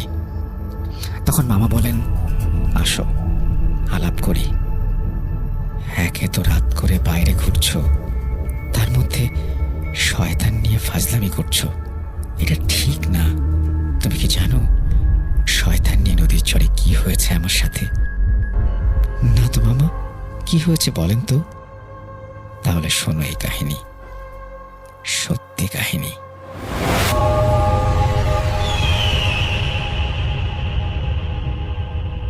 প্রায় 5-7 মাস আগের কথা। তুমি তো জানোই আমি নদীর পাড়ের ওই চরে থাকি।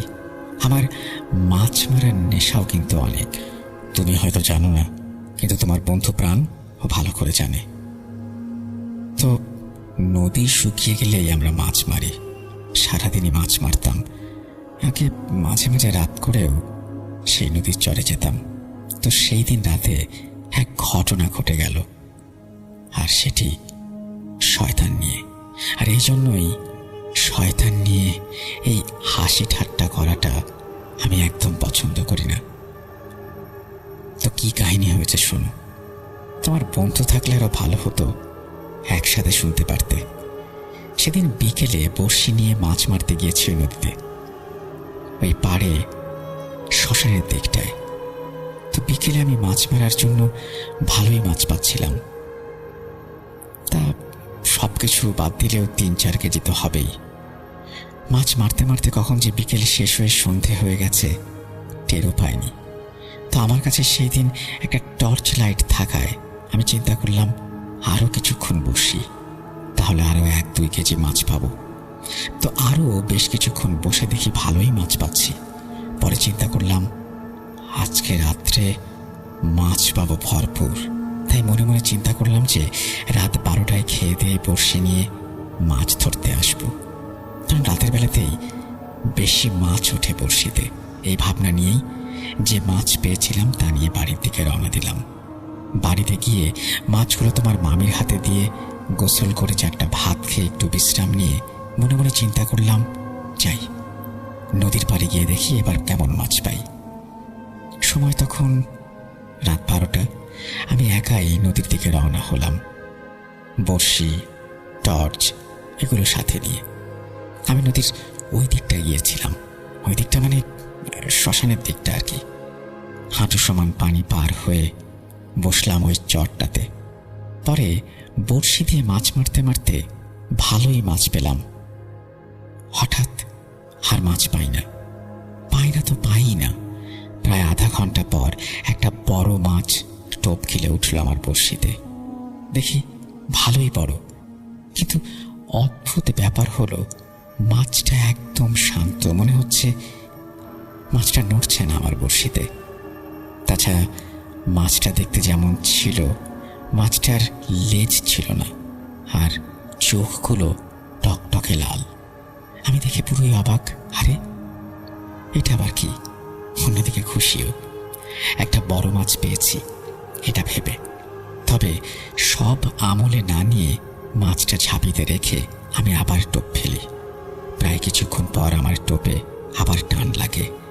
উঠিয়ে দেখি সেই আগের মাছটার মতোই আর একটা মাছ, একদম সেম সাইজ। লেজটা নেই, চোখটাও লাল। এবার দেখে একটু ভয় পাই, কারণ চর থেকে বেশ কিছু দূরে শ্মশানটাকে দেখা যাচ্ছে। পরে আমি ওই মাছটাকে ঝাঁপিতে যেই রাখতে গেছি, তখন খেয়াল করি আমার আগের মাছটা নেই। নেই মানে নেই। আমি মনে মনে ভাবলাম হয়তো কোনো ফাঁক ফোকর দিয়ে বের হয়ে গেছে। আমি এত চিন্তা না করে আবার দ্বিতীয় মাছটা রাখলাম এবং টোপ ফেললাম। কিছুক্ষণ পর আবার আগের কাহিনী, সেই একই রকম মাছ পাই। এইবার আমি বেশ কিছুটা ভয় পাই। আমি মাছটা যেই রাখতে যাব, দেখলাম আমার প্রথম মাছটার মতো দ্বিতীয় মাছটিও নেই। এবার আমার কাছে কাহিনী কিছুটা ভৌতিক মনে হলো। এর কারণ হলো, একে তো নদীর পাশে শ্মশান, তার উপরে এই নদীতেই বেশ কিছু দূরে লাশ পোড়ানো হয়, সেই সাথে লাশের ছাই এই নদীর পানিতে এসেই পড়ে। তার উপরে রাতও ভালো হয়েছে। তখন মাছ মারতে মারতে প্রায় 2টা বেজে গেছে। আমি মনে মনে চিন্তা করলাম, এখন আর এখানে থাকাটা ঠিক হবে না। আমি ঝাঁপির মাছগুলোতে চোখ ফেলে দেখি 3টা বড় মাছই ঝাঁপিতে। যে জায়গায় থাকার কথা সেখানেই। কিছুক্ষণ আগেও খালি দেখেছিলাম, বাকি 2টো মাছ কোথা থেকে এলো? এবার আমি অনেক ভয় পেয়ে মাছ মারা বন্ধ করে উঠে পড়ি আর বড়শি ঝাঁপি নিয়ে নদী পার হতে যাই। পার হয়েও যাই। যখনই আমি নদীর পাড়ে উঠি, ঠিক তখনই আমার ঝাঁপির ভেতরে কিছু নড়াচড়া করে। আমার মনে হয় হাত দিয়ে সামলানো যাবে না এমন নড়াচড়া। আমি তাড়াতাড়ি বাড়ির দিকে যেতে থাকি। ঘুরে আমি আবারও নদীর পাড়ে এসে পড়ি। যেদিক দিয়ে আমি চর থেকে পাড়ে উঠেছিলাম সেই দিকে। আমার মাথা পুরো এলোমেলো হয়ে যায়। আমার মাথা একদমই কাজ করে না। এরপর আমার সাথে আবার সেই একই কাজ হয়। আমি যতই বাড়ির দিকে যেতে থাকি, ততবারই আমি ঠিক একই জায়গায় এসে পড়ি। এর সাথে আমার হাতে থাকা ঝাঁপের ভেতরের নড়াচড়াও বন্ধ হয়ে যায়। ভাবলাম হয়তো মাছগুলো মরে গেছে, তাই আর নড়াচড়া করছে না। এরপর আমি একটা জিনিস লক্ষ্য করি যে আমার হাতে থাকা ঝাঁপিটার ওজন মনে হচ্ছে আস্তে আস্তে বেড়ে যাচ্ছে। হ্যাঁ, আমার অনুমান সঠিক, ওজন তো বাড়ছে। এক পর্যায়ে আমি ঝাঁপি হাত থেকে ফেলে দৌড়াতে থাকি বাড়ির দিকে। আমি যতই দৌড়াই, বাড়ির পথ কিছুতেই খুঁজে পাই না। সেই একই জায়গাতে দৌড়াতে থাকি। মনে হয় আমি অনেকক্ষণ ধরে চক্রাকারে একই জায়গায় ঘুরছি। প্রায় 1 ঘন্টা হয়ে যায়। আমি আর পারি না। আমার মাথা কাজ করা বন্ধ করে দেয়। আমি খালি চিন্তা করি কখন এটা বন্ধ হবে। পরে আমার মনে হয় এসব করে কোনো লাভ নেই, যা হবার হবে। এখন একটু জিরিয়ে নেই, কারণ আমার জীবন যায় যায় অবস্থা। ওই সময়ে একটু জিরিয়ে মরে গেলেও আমার আফসোস থাকতো না। তাই একটা গাছের নিচে বসি, আর সেখানেও আমি একটু শান্তি পাই। বসে আছি। 3-4 মিনিট পরে আমি আমার পাশে আবারও সেই ঝাঁপিটাকে দেখতে পাই, যেটাকে দৌড়ে আমি অনেক দূর ফেলে এসেছিলাম। ঝাঁপিটা আবারও নড়াচড়া করছে। আমি এবার সাহস করে ঝাঁপিটি খুলতে যাই। তারপর আমি যা দেখি আমি জীবনেও ভুলব না। আমি দেখি একটা ছোট ছেলের কাটা মাথা, ঝরঝর করে রক্ত পড়ছে। এটা দেখে আমি আর হুঁশে থাকি না, অজ্ঞান হয়ে যাই। যখন চোখ খুলি দেখি ভোরের আলো ফুটছে, আজান দিচ্ছে। আমার পাশে সেই ঝাঁপিও নেই। আমি সেখানে আর 1 সেকেন্ড দেরি না করে বাড়ি চলে যাই। পরে তোমার মামিকে সবকিছু বলি। তোমার মামি জানতে চায় এতক্ষণ কোথায় ছিলাম আমি। এই বলে মামা সন্ধ্যা হবার আগে উঠে পড়েন এবং প্রতিদিনের মতো বাড়ির দিকে রওনা দেন। যাওয়ার আগে আমাকে বলে যান, ভুলেও আর শয়তান নিয়ে কোনো ফাজলামি করবে না। আমি যে নদী, নালা, খাল, বিল, পর্বত খুবই পছন্দ করি আর এইসব একা একা ঘুরে বেড়াই, তাও মামা জানেন। তাই যাবার আগে সাফ আমাকে নিষেধ করেন। তবে চলে যাওয়ার পর আমি মনে মনে ভাবলাম, মামা যেমন মানুষ আমাকে শুধু শুধু একটা কাহিনী বলতে গেলেন কেন? নাকি সত্যি এই কাহিনীটা? এই নিয়ে জাগলো আমার মনে কৌতূহল। এমনিতেই সেই জায়গাটা আমার আগে থেকে পছন্দ, যেখানে মামার সাথে এই ঘটনা ঘটেছিল। যদিও আগে জানতাম না যে এমন হয়েছে তার সাথে। আমি আগে মাঝে মাঝে যেতাম নদীর চরে। তো মামা চলে যাওয়ার পর আমি ভাবলাম যে দেখা যাক কি হয়। বলে রাখা ভালো, আমি সাইক্লিং করতে খুব পছন্দ করি, সেই সাথে অফ রোডিং করতেও। মানে সবসময় সাইকেল নিয়ে আমি এবড়ো থেবড়ো রাস্তায় চলি, যেমন ধরেন শুকনা নদী, মাটির রাস্তা ইত্যাদি। তো কয়েকদিন পর একদিন বিকেলে ভাবলাম, যেহেতু এখন শুকনার মৌসুম, তো সাইকেল নিয়ে সেই নদীর চরটা ঘুরে আসা যাক। যেই ভাবা সেই কাজ, বেরিয়ে পড়লাম সাইকেল নিয়ে। পথে একজন ভাতিজার সাথে দেখা হয়, তার নাম তনয়। তাকেও সাথে নিলাম। মনে মনে ভাবলাম, ওই জায়গায় যেহেতু যাচ্ছি, একা যাবার চেয়ে দুজন যাওয়া ভালো। তো হঠাৎ তনয় বলে উঠল, চাচা আসো, জিনাই ব্রিজ থেকে ঘুরে আসি। আমি আর মানা করলাম না। ভাবলাম ব্রিজ থেকে ঘুরে এসে না হয় যাব নদীর চরে। যেই ভাবা সেই কাজ। আমরা ব্রিজ থেকে ঘুরে আসতে আসতে সূর্য প্রায় ডুবে গেছে। আমি রাস্তায় তনয়কে বললাম, চল, সময় তো আছেই, নদীর চর থেকে ঘুরে আসি। তনয়ও না করল না। এরপর আমরা আস্তে আস্তে যেতে শুরু করি। সূর্যের আলো তখনও ডুবে যায়নি। তনয় আমাকে বলতে লাগলো যে, চাচা সন্ধ্যায় আগে বাসায় যেতে হবে, তাড়াতাড়ি চলো। আমি বললাম, সমস্যা নেই, তোর কাছে টর্চ তো আছেই। বলে রাখা ভালো, ওর সাইকেলে এমন একটি লাইট ছিল যা অনেক দূর পর্যন্ত দেখা যায়। তো আমরা এক সময় যেতে যেতে সেই শ্মশানের কাছে পৌঁছে যাই। সূর্য তখন প্রায় ডুবুডুবু। এর মাঝেই তনয়ের ভয়, কারণ ও শ্মশান অনেক ভয় পায়। ও আমাকে তাড়াহুড়ো করে বলে, আমি গেলাম, তুমি থাকো। আমি তখন আর দেরি না করে বাসার দিকে রওনা দেই। তখন পুরো দমে অন্ধকার হয়ে গিয়েছিল। আসার সময় যে রাস্তা দিয়ে এসেছিলাম সেই রাস্তা আর নেই। সেখানে কয়েক মিনিটের মাঝেই খালে পরিণত হয়েছে। তনয় আমাকে কিছুটা রাগের মাথাতেই বলল, দেখো চাচা, তোমাকে আগেই বললাম অন্ধকার নামার আগে চলে আসতে, তুমি শুনলে না। তখন আমার মনে ভয় গেঁথে বসে, কারণ আমার সাথে সুমন মামার মতো কাহিনী নাপার না হয়ে যায়। আমি তনয়কে কিছু বুঝতে না দিয়ে বলি, আরে ধুর, আমি তো সাথে আছি, চল। এই বলে টর্চ নিয়ে আমি এগোতে থাকলাম। এরপর আমরা কিছুক্ষণ পথ চলার পরেই কিছু কুকুরের ঘেউ ঘেউ আওয়াজ পাই।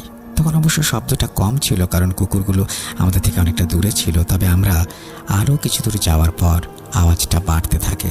আমরা কুকুরগুলো দেখে যাচ্ছিলাম, কারণ ওই রাস্তা ছাড়া আর কোনো বিকল্প রাস্তা আমাদের নেই।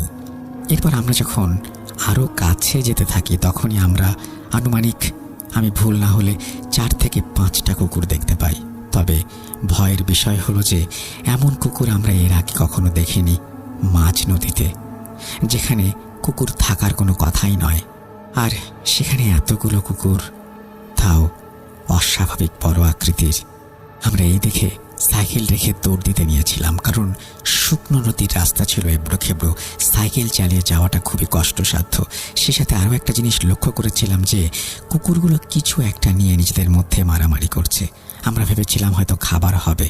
এরপর আমরা সেই রাস্তা যেখানে কুকুরগুলো দেখেছিলাম সেখানে গিয়ে কিছুক্ষণ অপেক্ষা করি, কারণ সেই রাস্তা ছাড়া আর যাবার কোনো উপায় ছিল না। সেই রাস্তা বলতে আমি বুঝাচ্ছি কুকুরগুলো যেখানটায় মারামারি করছে। প্রায় 7 থেকে 10 মিনিট অপেক্ষা করার পর কুকুরগুলো চলে গেল। আমরা রওনা দেই। আর তারপর যা আবিষ্কার করি তা কখনোই ভুলব না। আমরা দেখি যেখানে কুকুরগুলো মারামারি করছিল সেখানে রক্তের ছড়াছড়ি। তনয় দেখে থরথর করে কাঁপছিল। তারপর যা হলো তা আরও ভয়ানক। আমরা এর থেকে কিছু দূর যেতেই দেখি সেখানে একটা কাটা মাথা পড়ে আছে এবং তার চারপাশে কামড়ানোর দাগ, আঁচড়ের দাগ। মাথাটি একটা ছোট শিশুর। মামা যেমনটা বর্ণনা দিয়েছিলেন তেমনই।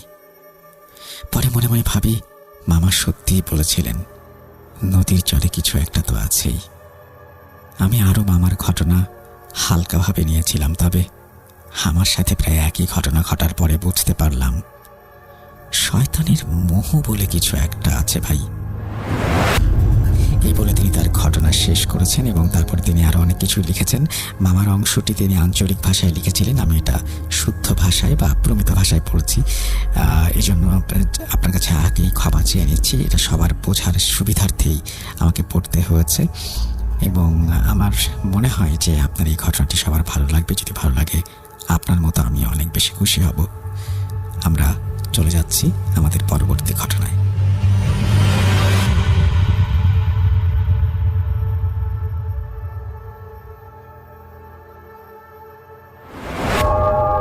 আবারও রাতের আঁধারে ভয়ের রাজ্য ফুঁড়ে ফিরেছি সেই পুরনো সুরে।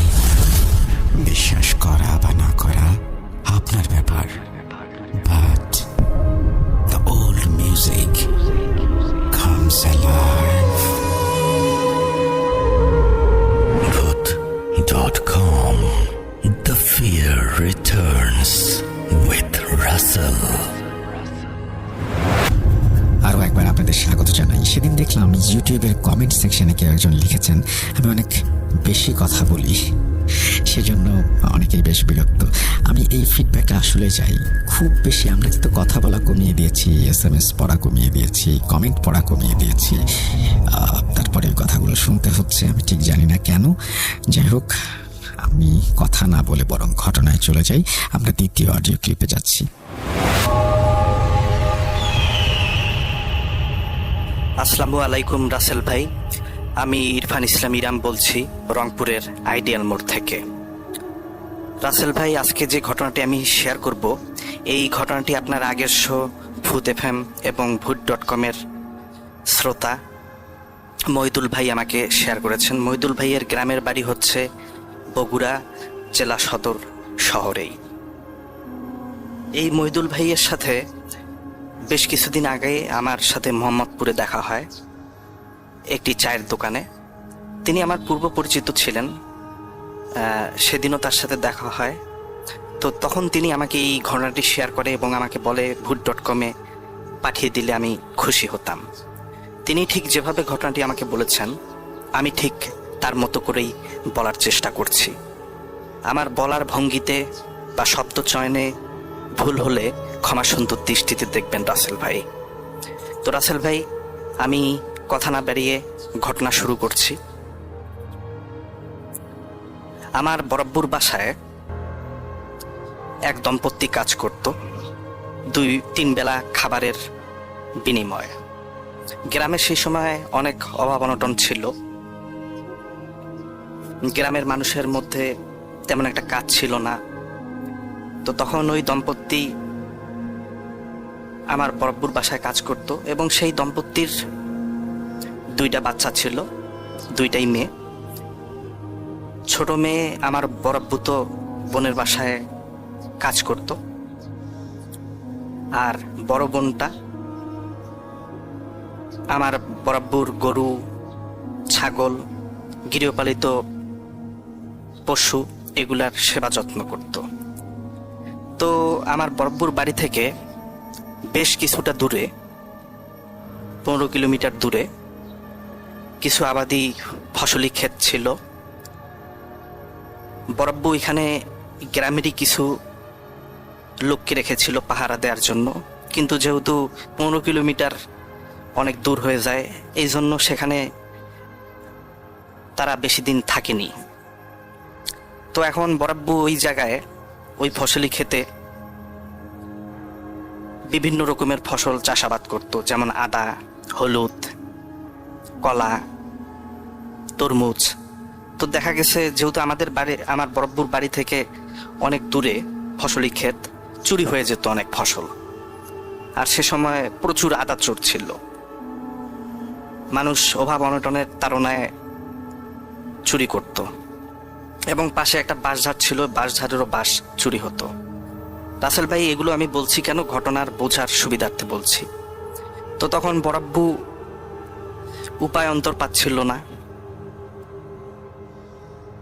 কয়েকদিন পরের ঘটনা, বরাব্বু একটা স্টেপ নেয় যে এই যে দম্পতি, তাদের তো থাকার কোনো আবাসস্থল নাই।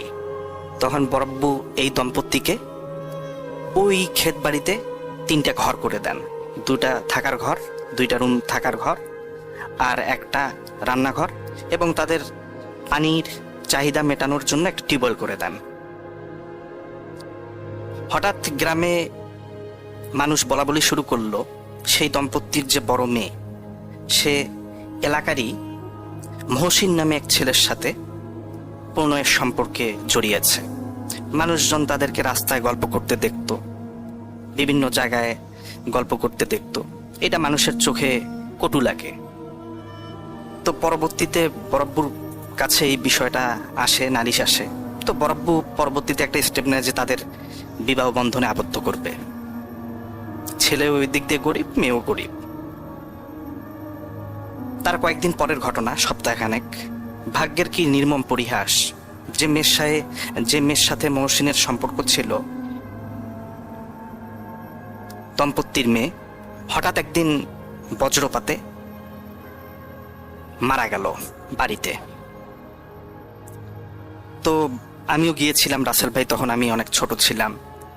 আমি গিয়ে দেখলাম সেই মেয়ে, বরব্বু যেখানে বাড়ি করে দিয়েছে তাদেরকে, সেই মেয়ে টিউবওয়েলে পানি আনতে গিয়েছে।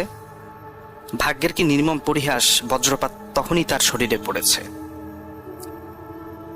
গাছের পাতাগুলো সব দেখলাম পুড়ে লাল হয়ে আছে, এবং মেয়েটি টিউবওয়েল থেকে পানি নিয়ে আসতে ধরেছিল ঘরে।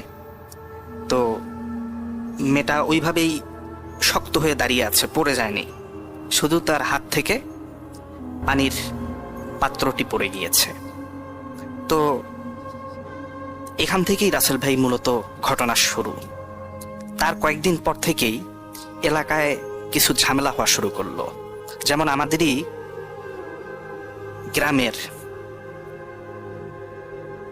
শফিকুল নামে এক ব্যক্তি, তিনি মূলত কুমিল্লা শহরে ইটভাটায় কাজ করে।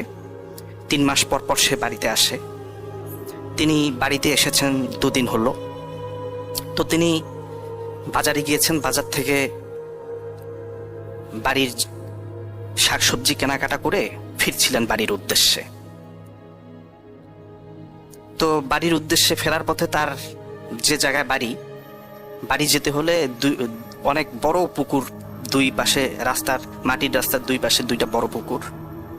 এই পুকুরের মাঝখান দিয়ে গিয়েছে রাস্তা। তো সে রাস্তা ধরে ধরে বাড়ির উদ্দেশ্যে ফিরছিলেন। তো তার হাতে কিছু মিষ্টি ছিল, যেহেতু অনেকদিন পর বাড়িতে এসেছেন, তার বাচ্চারা খেতে চেয়েছে, এই জন্য সে কিছু মিষ্টি বাজার থেকে কিনেছে, এবং আরেক হাতে সবজি, বাজারপত্র।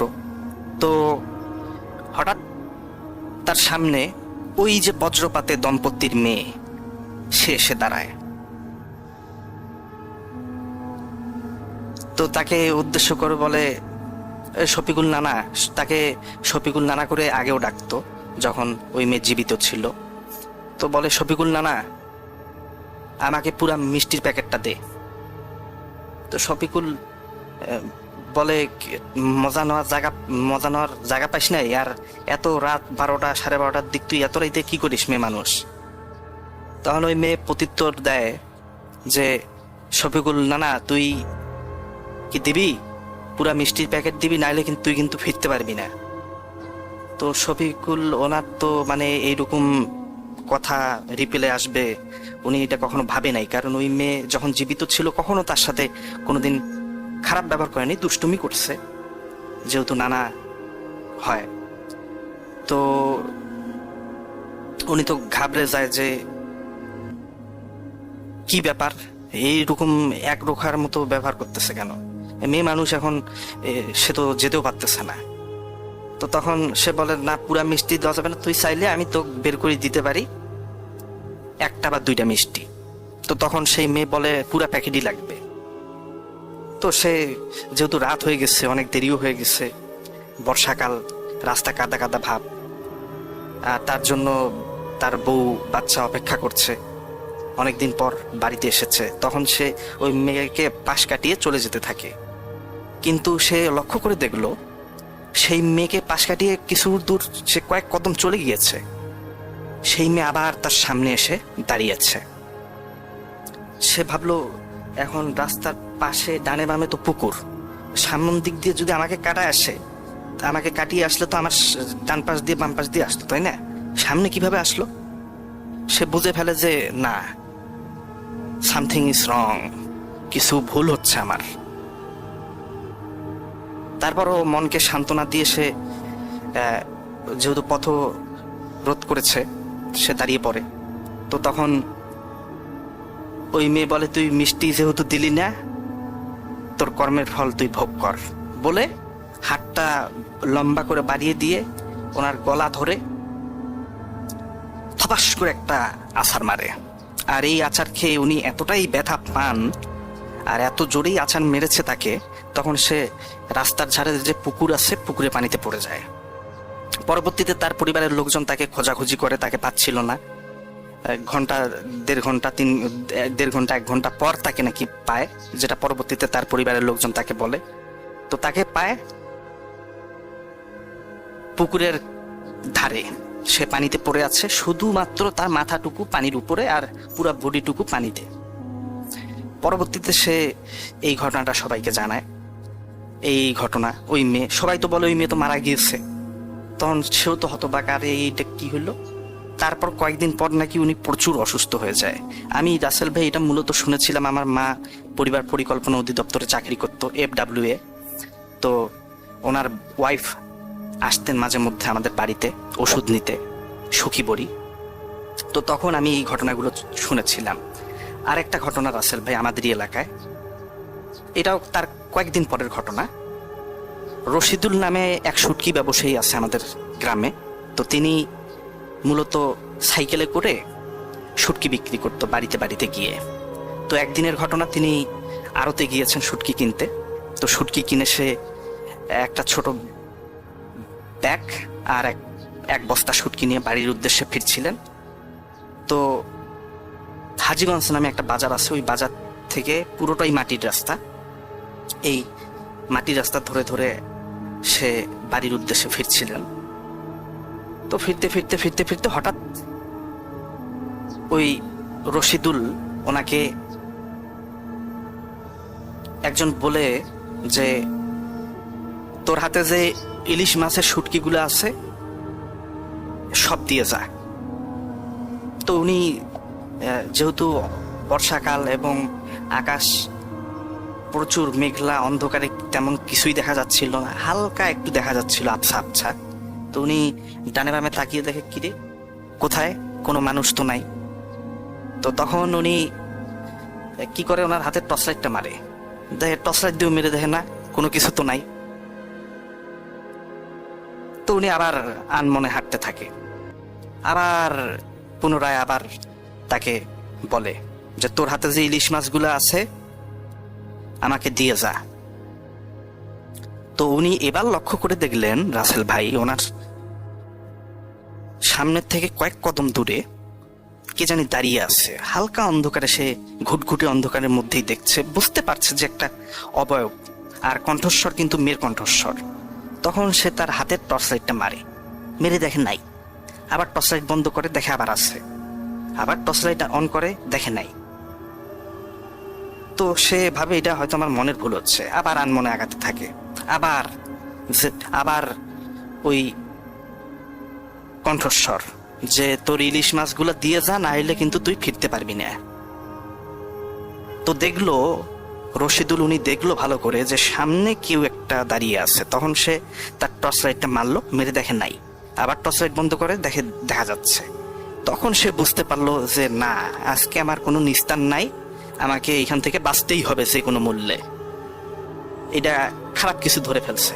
আর যেহেতু আগে এই বিষয়গুলো খুবই ঘন ঘটা ছিল, মানুষ এগুলো নিয়ে আলোচনা করত, এই জিন ভূতের বিষয়গুলা। আসলে ভূত বলতে তো কিছু নেই, এগুলো হচ্ছে দুষ্টু জিনের কাজ। তো তখন সে করে কি, আবার দ্রুত হাঁটতে থাকে। এবার দ্রুত হাঁটতে হাঁটতে আনমনে হাঁটতেই থাকে, মানে সে এমন একটা ভাব করে যে সে কিছুই জানে না। তো এইবার সে কি করছে, টর্চ লাইটটা জ্বালিয়ে রেখে হাঁটতেছে। কিছুক্ষণ পরে দেখে রাস্তার যে ধারে জমি ক্ষেত, বর্ষায় কিন্তু সেগুলো পানিতে ডুবে গিয়েছে। তো দেখতেছে পানির মধ্য দিয়ে কে জানি স্যাঁতস্যাঁত করে হাঁটতেছে। সেও হাঁটতেছে, তার হৃদমেই ওই জিনিসটাও হাঁটতেছে। হঠাৎ সে বাম পাশে তাকিয়ে দেখে রাসেল ভাই একটা কালো শুয়োর তার সাথে সাথে আসতেছে আর গদ গদ গদ গদ গদ গদ গদ গদ করতেছে। তো সে এটা দেখে তো আরো বিচলিত হয়ে যায়, ভয় পেয়ে যায়, সে আরো দ্রুত হাঁটতে থাকে। দেখে ওই শুয়োরটা ধীরে ধীরে আরো বড় হতে থাকে। সে পিছনে তাকিয়ে দেখতেছে ওটা বড় হচ্ছে আরো ধীরে ধীরে। তো একটা সময় শুয়োরটা হাতির থেকে কিছুটা ছোট আকার ধারণ করে তার ঠিক সামনে এসে দাঁড়ায়। এই জিনিস দেখার পর রাসেল ভাই সে যে দিক দিয়ে এসেছে, যে পথ দিয়ে এসেছে, সেই পথেই উল্টা দৌড়াতে থাকে। দৌড়াতে দৌড়াতে দৌড়াতে দৌড়াতে রাস্তা দিয়ে একটা ছোট উঁচু রাস্তা আছে, ওই রাস্তাটাও হালকা একটু পানিতে ডুবে গিয়েছে, ওটা দিয়ে দৌড়াতে থাকে বাড়ির উদ্দেশ্যে। তো সে দৌড়াতে দৌড়াতে তাকে পানিতে ফেলায় দেওয়া হয়, টেনে হিসেবে পানিতে ফেলায় দেওয়া হয় এবং তাকে চুবানো শুরু করে। ওই অবয়বটা তাকে পানিতে চুবানো শুরু করে, পানিতে অনর্গল চুবানো শুরু করে, চুবাতে থাকে। আর এনে এদিক দিয়ে হাজারি চিৎকার শুরু করে দেয়, কে আছেন, আমাকে বাঁচান, কে আছেন, আমাকে বাঁচান, আমি শেষ, আমি মরে গেলাম, আমাকে বাঁচান, আমাকে বাঁচান। তখন কিছু লোক ওই খোঁচা দিয়ে মাছ মারে বর্ষাকালে। তো ওই লোকগুলা একটা বিলের ধারে ছিল দূরে, কিন্তু রাতে যেহেতু চিৎকার বা আওয়াজের ধ্বনি দ্রুত প্রতিফলিত হয়, ওই লোকগুলা শুনতে পেয়ে ওরা চলে আসে। আবার এদিক দিয়ে বাজারেও কিছু লোক ফিরছিলেন, 1-2টা লোক, ওরাও চলে আসে, এসে তাকে উদ্ধার করে। আদামরা অবস্থায় তাকে পেয়ে তাকে বাড়িতে নিয়ে যায়। পরবর্তীতে তার শরীরে প্রচুর জ্বর আসে এবং তিনি কিন্তু 3 দিনের মাথা মারা গিয়েছে, কারণ তাকে এমন ভাবে চুবানো হয়েছে, সে আর বেঁচে থাকেননি, সে মারা গিয়েছে। আরেকটা ঘটনা রাসেল ভাই, ওই যেই ছেলের সাথে মহসিন, যার সাথে ওই দম্পতির মেয়ে যিনি বজ্রপাতে মারা গেল, তার যে সম্পর্ক ছিল একটা প্রেমের সম্পর্ক প্রণয়, সেই ছেলেকে আমি দেখতাম যে সেই ছেলে পুকুর পাড়ে, কখনো আমাদের বাড়ির পাশে একটা কিছুটা দূরে একটা বড় জঙ্গল আছে, যেখানে গ্রামের মানুষজন গরু ছাগল গৃহপালিত পশু প্রাণী মারা গেলে ময়লা আবর্জনা এগুলো সব ওই জঙ্গলে ফেলে। এবং ওই জঙ্গলে অনেক মানুষ ফল পাড়াতে যায়, ডুমুরের গাছ আছে, অনেক রকমের ফলের গাছ আছে, কলা গাছ আছে, অনেক বড় জঙ্গল, অপরিত্যক্ত। তো রাসেল ভাই ওই জঙ্গলের ধারে দেখতাম মাঝে মধ্যে ওই ছেলে নিজে নিজেই বিড়বিড় করে কথা বলতো। তো একদিন ওই ছেলের মা আমাদের বাড়িতে আসেন, ওর মা সুখী বড়ি নিতে আসেন আমার মায়ের কাছে। তো তখন ওর মা বলে যে ওই ছেলেকে নাকি মাঝে মধ্যে ওই মেয়ে ভর করে, ওর শরীরে ভর করে। তো একদিনের ঘটনা, ওই ছেলেকে ওই মেয়ে ভর করেছিল শরীরে, বলছে ওই মেয়ের কথা বলতেছে, আমি অমুক। তারপর ওই মেয়ে যে ভর করেছে সে বলল, উত্তর দিল যে আপনারা এর যেখানেই বিয়ে ঠিক করেন না কেন, ওর বিয়ে আপনারা কোথাও দিতে পারবেন না, ওর বিয়ে আপনারা কোথাও দিতে পারবেন না। আর ওকে আমি বলছিলাম তোকে আমার সাথেই সারা জীবন থাকতে হবে, তুই অন্য কাউকে কোনো দিন তোর করে নিতে পারবি না। আমি ওকে বলছিলাম যে আমি সারি হয়ে গেছি। রাসেল ভাই, সারি হচ্ছে অপ্রাপ্ত বয়স্ক মেয়েগুলো দুর্ঘটনায়, যেমন আত্মহত্যা করে বা বজ্রপাতে মারা গেলে বা বিভিন্ন দুর্ঘটনায় মারা গেলে এরা নাকি সারি হয়ে যায়। এটা আমাদের গ্রামে প্রচলিত একটি ঘটনা, সবাই এই সারি বিষয়টা জানে এবং উত্তরবঙ্গে বিভিন্ন জায়গায় আপনি যদি খোঁজ খবর নেন জানতে পারবেন। তো যাই হোক রাসেল ভাই, পরে এই মেয়ে বলে আমি সারি হয়ে গেছি, আমি তোকে ছাড়বো না। তো একটা সময় ওই যে ছেলে মহসিন, সে কিন্তু পাগল প্রায় হয়ে যায়। দেখা গেছে সে নিজে নিজে কথা বলতেছে বিড়বিড় করে। আমি নিজেও স্কুলে যাওয়ার পথে দেখেছিলাম সে নিজে নিজে কথা বলে। পরবর্তীতে সে একবারে পুরো দমে একজন পাগলে পরিণত হয়ে যায়। এখন পর্যন্ত তার কোনো বিয়ে হয় নাই, এখনো সেইভাবেই আছে। তো রাসেল ভাই, আরেকটা ঘটনা শেয়ার করি। আমাদেরই এলাকায় ভুট্টু চেয়ারম্যান নামে এক চেয়ারম্যান আছেন, ওনার অনেক বড় বিশাল বড় লিচু বাগান।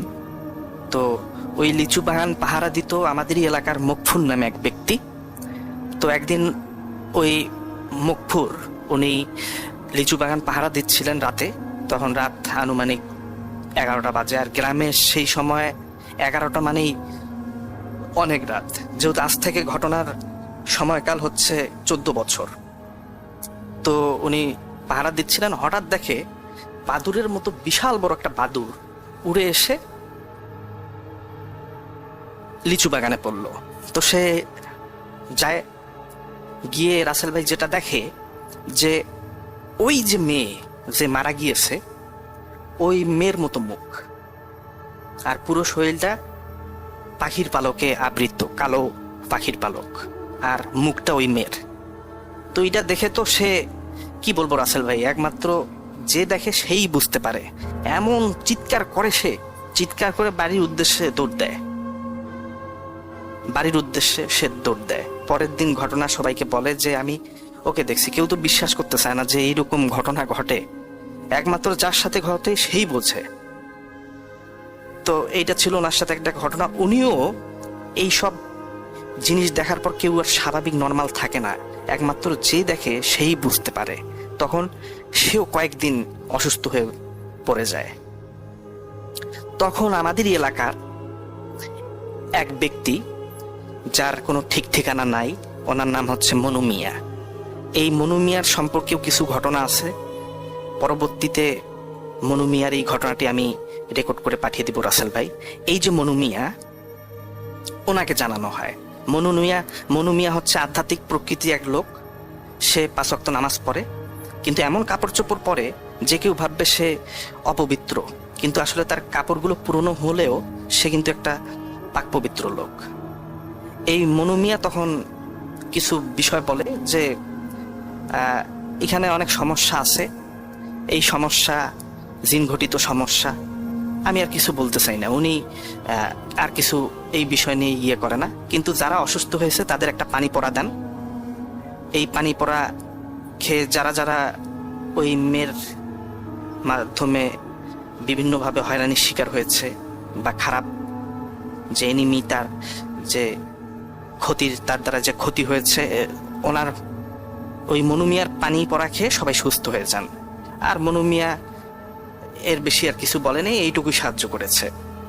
তো পরবর্তীতে ওনার পানি পড়া খেয়ে যারা যারা অসুস্থ হয়ে যায় ওই জিন বা অবয়বের মাধ্যমে, তো তারা কিন্তু সুস্থ হয়ে গিয়েছে একটা সময়। তারপর কিছুদিনের আরো একটা ঘটনা ঘটে। কিছুদিন পর আমাদের গ্রামেই মুন্সিপাড়া নামে একটা জায়গা আছে, আমাদের বাড়ি থেকে কিছুটা দূরে। সেই পাড়ার মাঝখানে একটা অনেক বড় পুকুর আছে, যেখানে যেটা হচ্ছে আপনার খাস জমিন বলে। পুকুরটা খাস জমিনে পড়ছে। তো ওই পুকুরে সবাই গ্রামবাসী শেয়ারে চুক্তি নিয়ে মাছ চাষাবাদ করতেন। তো ওই পুকুরে হঠাৎ একদিন একটা বাচ্চা মারা গেল, আরেকদিন একটা বাচ্চা মারা গেল, আরেকদিন 2টা বাচ্চা মারা গেল। এখন রহস্য এখানেই যে প্রথম 2টা বাচ্চা যখন মারা গেল তখন কিন্তু ওই পাড়ার বাসিন্দারা সবাই সজাগ হয়ে গেছে যে না, আমাদের বাচ্চা কাচ্চারা যেন ওই পুকুরে যাইতে না পারে, সেজন্য এদেরকে সবসময় সেফটি জোনে রাখতে হবে। সবাই বাচ্চাদের সেফটি জোনে রাখে। তারপরেও আরো কয়েকটা বাচ্চা ওই পুকুরে গিয়ে মারা যায়। তো এটা তো রহস্য যে আরো বাচ্চা আমরা এত সেফটি জোনে রাখলাম, নিরাপদে রাখলাম, তারপরও আমাদের বাচ্চা গেল কিভাবে? এইভাবে ওইখানে টোটাল 9টা বাচ্চা পুকুরে মারা যায়। আর এই 9টা বাচ্চা যখন পুকুরে মারা গেছে, পাড়াটা কিন্তু অনেক বড় রাসেল ভাই। তো এতগুলো বাচ্চা যখন মারা গেছে সবার মনে একটা খটকা জাগে যে কি ব্যাপার, এইটা তো কখনো সম্ভব না। অনেকে বলছে আমার বাচ্চাকে আমি রুমের ভিতর সুন্দর করে রাখছি, ওই বাচ্চা ওইখানে যাওয়ার কোনো কথাই না। দেখি দরজা ছিটকিনি লাগিয়ে দিছি, বাইরের থেকে দিয়ে রান্না করতেছি, দেখি দরজা ছিটকিনি খোলা, দরজা ছিটকিনি খুললো কে? আর বাচ্চাই বা এতটুকু বাচ্চা গেল কিভাবে পুকুরে? এগুলো রহস্য জেগে যায়। তখন কিছু তান্ত্রিক গোছের সুকুমার নামে এক গুণিকর মানে আমাদের এখানে তান্ত্রিককেই গুণিকর বলা হয়। তো তাকে নিয়ে আসা হয় সুদূর দিনাজপুর থেকে। তো তখন তিনি আসেন এবং এক ইমাম সাহেবকেও নিয়ে আসা হয়, এবং এটা তুলা রাশির ব্যক্তিকে তারা সাথে করে নিয়ে আসে। তো তখন বিভিন্ন ভাবে প্রক্রিয়ার মাধ্যমে ধ্যান করার পর সেই সুকুমার গুণিকর তান্ত্রিক উনি বললেন যে এই পুরা গ্রামটাতেই কিছু খারাপ অশরীরী জিন এদের প্রভাব বিস্তার করছে। এরা আগে জঙ্গলে থাকতো, কিন্তু জঙ্গলগুলো কেটে কেটে অনেকে বাড়ি করার কারণে, জনবসতি করার কারণে এদের থাকার যে আশ্রয়, তারা আশ্রয়হীন হয়ে গিয়েছে। এই জন্য তারা বিভিন্নভাবে ছড়িয়ে ছিটিয়ে আছে চারপাশে। আর এরা মূলত কবজা করে যারা অপমৃত্যু হয়, আত্মহত্যা করে বা বজ্রপাতে মৃত্যু, এদের রূপ ধারণ করে। এরা বিশেষ করে এদের মধ্যেই, এদের গোত্রেই 4 জন জিন ওই যে দম্পতির যে মেয়ে, তার রূপ ধারণ করে মানুষকে ভয় দেখাচ্ছে। এছাড়াও এরাই ছোট বাচ্চাদেরকে পুকুরে নিয়ে গিয়ে মেরে ফেলছে। এবং আপনারা পুকুরের যে বাচ্চাগুলোকে ওই তান্ত্রিক বলেন, আপনারা যে বাচ্চাগুলো পেয়েছেন, আপনাদের বাচ্চাগুলোর শরীরে কি রক্ত শূন্যতা পেয়েছেন? রাসেল ভাই, প্রতিটা বাচ্চা যে ওই পুকুরে মারা গিয়েছে তাদের শরীরে কিন্তু কোনো রক্ত নেই। মানে তাদের শরীর এমনিতেও পানিতে যারা মারা যায় তাদের শরীর সাদা হয়ে যায়, কিন্তু ওই বাচ্চাগুলো, মানে তান্ত্রিক বললেন ওই বাচ্চাগুলো পুকুরে যখন মারা গিয়েছে তাদের পুরা শরীর ফ্যাসফ্যাসে সাদা হয়ে গিয়েছে, মানে তাদের রক্তগুলো ওরা শুষে খেয়েছে। এবং তান্ত্রিক বলে, আপনারা তো কখনো তাদের ভিতরের অর্গান দেখেন নাই, তাই না? তাদের ভিতরের যে কলিজা, আপনারা তাদেরকে পোস্টমর্টেম করে দেখতেন বা এখনো করে দেখতে পারেন, তাদের ভিতরে কলিজাটাও নাই, কারণ তাদের কলিজাটাও তারা খেয়ে ফেলেছে, শুধুমাত্র কলিজা আর রক্তটুকু। এই বলে তান্ত্রিক বলে, আমি সমাধান করে দিব, আমার কাছে সমাধান আছে, কিন্তু যারা এদের মাধ্যমে ক্ষতির শিকার হয়েছে তারা আর কখনো স্বাভাবিক হবে না। প্রথম যে এক ব্যক্তির কথা বলেছিলাম, মিষ্টি নিয়ে যাচ্ছিল, তিনিও কিন্তু রাসেল ভাই বেশি দিন সুস্থ থাকেননি, মারা গিয়েছে। তো পরবর্তীতে তান্ত্রিক বলল যে আমি কিছু নিয়ম কানুন করে দিচ্ছি, এই নিয়মের বাইরে কেউ যাবেন না। আমি জিনগুলাকে বোতলবন্দি করার চেষ্টা করছি, একটু সময় লাগবে। পরে একটা প্রক্রিয়ার মধ্যে জিনগুলোকে আবদ্ধ করা হয়, তার মধ্যে 2টি জিন পালিয়ে যায়, তাদেরকে আবদ্ধ করতে বা বোতলে ঢুকাতে পারেনি। তো পরবর্তীতে তান্ত্রিক আবার বললেন যে এখন যে কয়টি জিন পালিয়ে গেছে এরা পরবর্তীতে নিঝুম পাখির ন্যায় ফিরে আসবে। এই নিঝুম পাখি হচ্ছে প্রতিটা বাড়িতে বাড়িতে এক এক দিন এক এক সময় ঠিক মধ্যরাতে ওরা পাখির ন্যায় শব্দ করবে, মেইন দরজায় গিয়ে টোকা দিবে, রুমের দরজায় গিয়ে টোকা দিবে। কিন্তু ওদের ছলনায় কেউ পড়বেন না, আর কেউ ভাববেন না যে কোনো আত্মীয় স্বজন এসেছে। এগুলো হবে সেই জিনগুলোর ছলনা। আর যেই দরজা খুলবেন তার আর্থিকভাবে ক্ষতি হবে, সে রোগাক্রান্ত হবে, তার সন্তানাদি তারা মারা যাবে। ওদের ফাঁদে কেউ পা দিবেন না। এগুলো হচ্ছে খুব খারাপ জাতের জিন, দুষ্টু প্রকৃতির জিন। আর শব্দটা হবে একটা পাখির শব্দ, আমরা শুনতে পাই, যেটা ওই তান্ত্রিক বলে। শব্দটা হবে এইরকম, এইরকম একটা সুন্দর নয়েজ করবে। তো এটাতে কেউ দেখার জন্য আগ্রহ নিয়ে দরজা খুলবেন না। তো এই হচ্ছে রাসেল ভাই ঘটনা। পরবর্তীতে একটা সময় ওই তান্ত্রিক সুকুমার মাহান তান্ত্রিক তার বিভিন্ন নিয়ম কারণ মানার কারণে আমরা এবং আমাদের গ্রামে এই সমস্যাগুলোর সমাধান হয়। পরবর্তীতে আর যে মহসিনের কথা বলছিলাম, মহসিন কিন্তু এখন পর্যন্ত ওই রকমই অ্যাবনর্মাল আছে। আগের তুলনায় এখন আরো বেশি সে পুরো দোস্তর একজন পাগলে পরিণত হয়ে গেছে। আসলে জানি না রাসেল ভাই এটার রহস্য কি, কেনই বা জিনগুলো এত ক্ষতি করলো। খুবই বেদনাদায়ক ঘটনা, হৃদয় বিদারক ঘটনা। 9টা বাচ্চা রাসেল ভাই আমাদের গ্রামের ওই পুকুরে মারা গেল। এদিক দিয়ে কত মানুষ মারা গেল এই ঘটনায়। আসলে যার সাথে ঘটে সেই একমাত্র বোঝে। আমি আমার গ্রামে এই ঘটনাটা ফেস করেছি। এই বলে রাসেল ভাই, মইদুল ভাই তার ঘটনা শেষ করেছে। যদি রাসেল ভাই ঘটনাটা ভালো লাগে অবশ্যই লিসেনারদের উদ্দেশ্যে শেয়ার করবেন। আর এই ঘটনারই মনু মিয়ার ঘটনাটাও আমাকে মইদুল ভাই বলেছেন। আমি পরবর্তীতে মইদুল ভাই যে মনু মিয়ার ঘটনা বলেছেন ওনার ঘটনাটি আমি পাঠিয়ে দিব। তো রাসেল ভাই ভালো থাকবেন। ভূত.com-এর জন্য সবসময় শুভকামনা রইল। আপনি আমাদের এভাবে অনুপ্রেরণা এবং ভয়ের গল্প শোনাচ্ছেন, এতে আমি অনেক আনন্দিত। ভালো থাকবেন রাসেল ভাই। আমার বলার ভঙ্গিতে ভুল হলে ক্ষমা সুন্দর দৃষ্টিতে দেখবেন। আসসালামু আলাইকুম রাসেল ভাই, আল্লাহ হাফেজ।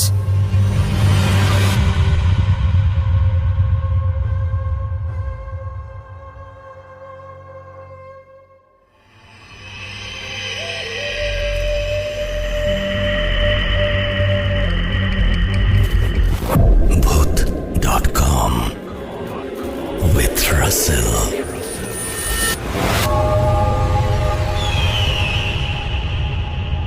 আসসালামু আলাইকুম রাসেল ভাই, আমি ঢাকা মাধবদী মশারি থেকে বলছিলাম। তা আমি আগে যখন মাদ্রাসায় পড়তাম তখন আমার সাথে আমার এক ফ্রেন্ড ছিল। এই ভূত এফএম অনেক আগে থেকে শোনা হয়। তা শুনতে শুনতে নিজেরা একটু জীবনে কার সাথে কি ঘটলো ওরকম কথাবার্তা বলতেছিলাম। তা কথাবার্তা বলার জানতে পারলাম যে আমার ফ্রেন্ডের আব্বুর সাথেও একটি ভয়াবহ ঘটনা ঘটলো আর কি। তা ও যেভাবে বললো ওইভাবে বলার চেষ্টা করতেছি আর কি। আমরা অনেকেই জানি যে আগের দিনকাল কিরকম গেছে। আগে আপনার ওরকম সবার বাসায় লাইট ছিল না, দোকানপাট অফ ছিল, ওইরকম আপনার মানুষ চলাচল ছিল না। এই সন্ধ্যায় মানুষ ঘুমিয়ে পড়তো আর কি। আর গ্রামে তো এটা আরো বেশি হয়। তো ফ্রেন্ডের আব্বু যখন কাজ করার জন্য বাইরে যায়, কাজ করতে করতে সারাটা দিন পার হয়ে যায় আর কি। সারাটা দিন পার হয়ে যাওয়ার পর উনি বাসায় আসবে, তো বাজার করে নিয়ে আসতেছিল ইলিশ মাছ, কাঁচা বাজার, এগুলোই নিয়ে আসতেছিল। এক পর্যায়ে আসার পরে একটা পুকুর পার হতে হবে। তো আমরা তো জানি খুব ভালো করে আগের দিন আপনার ওরকম ব্রিজ বা পুল বা রাস্তা ওরকম উন্নত ছিল না, যার কারণে আপনার বাঁশ দিয়ে পুকুরটা পার হওয়ার একটা ব্যবস্থা ছিল। তা আমার ফ্রেন্ডের আব্বু যখন এই পুকুরটা পার হওয়ার জন্য বাসটার মধ্যে পাড়া দিল, মানে ওনার এরকম কিছু মনে হইতেছে যে ওনার পিছু পিছু কি কোনো কিছু আছে কি, তা বা ওনার পিছু কেউ ওনাকে দেখতেছে, ওনাকে নজর করে রাখতেছে যে কি হইতেছে না হচ্ছে, এরকম কোনো কিছু। আমরা জানি যে আমাদেরকে যদি কেউ কোনো মানে কেউ আমাদেরকে চোখে রাখে বা আমাদেরকে উপরে কেউ নজর রাখে, এটা অনুভব হয়, এটা বোঝা যায়। তো ওইরকমই আর কি হইতেছিল। তখন উনি কিছুটা ভয় নিয়ে সামনে এগোইতেছিল, মানে বাসায় তো যেতে হবে। তো বাসায় আসার সময় মানে বাসটা হাঁটার সময় একটু সামনে আসার পরে আপনার বাসটা কি হলো, মানে অলক্ষণ ভাবে মানে আপনার বাসটা নিচের দিকে যাওয়া শুরু করলো, মানে যার ফলে মানে পানির নিচে চলে গেছে একদম। আমরা কিন্তু জানি যে আসলে একটা যে পুকুরটা পার হওয়ার জন্য যে এরকম বাঁশ দিয়ে রাস্তা থেকে কিন্তু 2-4-5 জন থাকলো ওরকম কিছু হওয়ার কথা না, বাট উনি একা, কেউ নেই। ওই সময় আপনার পানির নিচে বাসটা চলে যায়। আর ওনার ওই টাইমে মনে হয় যে ওনার আম্মু বলছিল যে এই রাত করে কোনো প্রবলেম হলে বা সাথে মাছ থাকলে প্রবলেম হতে পারে। তা উনি ওই টাইমেই ইলিশ মাছটা ছেড়ে দেয় কি, ছেড়ে দেওয়ার পর পানি থেকে ভিজে যায়। ছেড়ে দেওয়ার পরে সাথে সাথে সিচুয়েশন নর্মাল হয়ে যায়। তো সাথে সাথে উপরে ওঠার পরে দৌড়ে তাড়াতাড়ি করে আসতেছিল। আসার পথেই আপনার পাশে 2টা কবর পড়ে কি আপনার এক বরাবর, মানে পারিবারিক কবরগুলো যেরকম হয়, যেমন জামাই মানে স্বামী স্ত্রী মারা গেলে যেরকম পাশাপাশি কবর দেওয়া হয় ওরকম কবর দেওয়া হলো কি। তো উনি আসার সময় এই কবরের পাশাপাশি আসার সময় উনি মানে খেয়াল করলো কেউ বলতেছে, হে আক্তার আক্তার এদিকে আয়। তো উনি যখন ভয় পাওয়া মানে পুকুর থেকে উঠে ভয় পাওয়ার সময় আসার সময় একটা সিগারেট মুখে জ্বালিয়েছিল আর কি। তো কবরটা আসা বরাবর এরকম একটা নয়েজ পাওয়ার পরে উনি ওখানে দাঁড়ায় যায়, ভয়ে দাঁড়ায় মানে ভাবতে থাকে এটা কি মনের ভুল না সত্যি এটা কি শুনলো। এটা ভাবতে ভাবতে পরবর্তীতে আবার ওই কবর থেকে মানে বলতেছে, এ আক্তার আক্তার সিগারেটটা দে। ওইটা শোনার সাথে সাথে উনি সিগারেটটা মুখ থেকে ফেলে খুব মানে আমরা সবাই জানি জীবনের মায়া কিরকম থাকে, উনি সাথে সাথে দৌড়ে বাসায় চলে আসে। বাসায় চলে আসার পর সাথে সাথে ওনার জ্বর আসে, 2-3 দিন এরকম ভাবে কেটে যায়। তারপরে এটা তার আম্মুর সাথে বলে, আর এটা আমার ফ্রেন্ডের কাছ থেকে জানায় কি। যদি ভাই ভালো লাগে তাহলে অবশ্যই শেয়ার করবেন। আসসালামু আলাইকুম।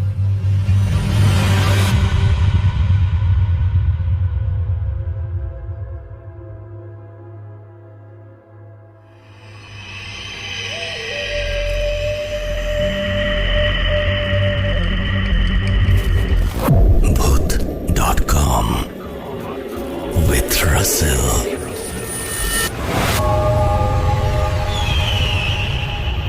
আসসালামু আলাইকুম রাসেল ভাই, আমি ইরফান ইসলাম ইরাম বলছি রংপুরের আইডিয়াল মোড় থেকে। রাসেল ভাই, আজকে আমি যে ঘটনাটি শেয়ার করব, এই ঘটনাটি আমাকে শেয়ার করেছেন দুবাই প্রবাসী সাদাত নূর ভাই। সাদাত নূর ভাইয়ের গ্রামের বাড়ি চন্দনাইশ, চট্টগ্রাম। কর্ণফুলী নদীর নিকটবর্তী এলাকা চন্দনাইশ। তো রাসেল ভাই, সাদাত নূর ভাই তার বন্ধুর বোনের বিয়েতে যান। তো বিয়ে বাড়িতে হঠাৎ করে সাদাত নূর ভাইয়ের ফোন কল আসে। তো যেহেতু বিয়ে বাড়িতে রাসেল ভাই প্রচুর শব্দ হচ্ছিল, নয়েজ হচ্ছিল, সেজন্য সাদাত নূর ভাই বিয়ে বাড়ি থেকে কিছুটা দূরে নিকটবর্তী একটি ফাঁকা স্থানে যান। তো সেই ফাঁকা স্থান বালু দিয়ে ভর্তি করা।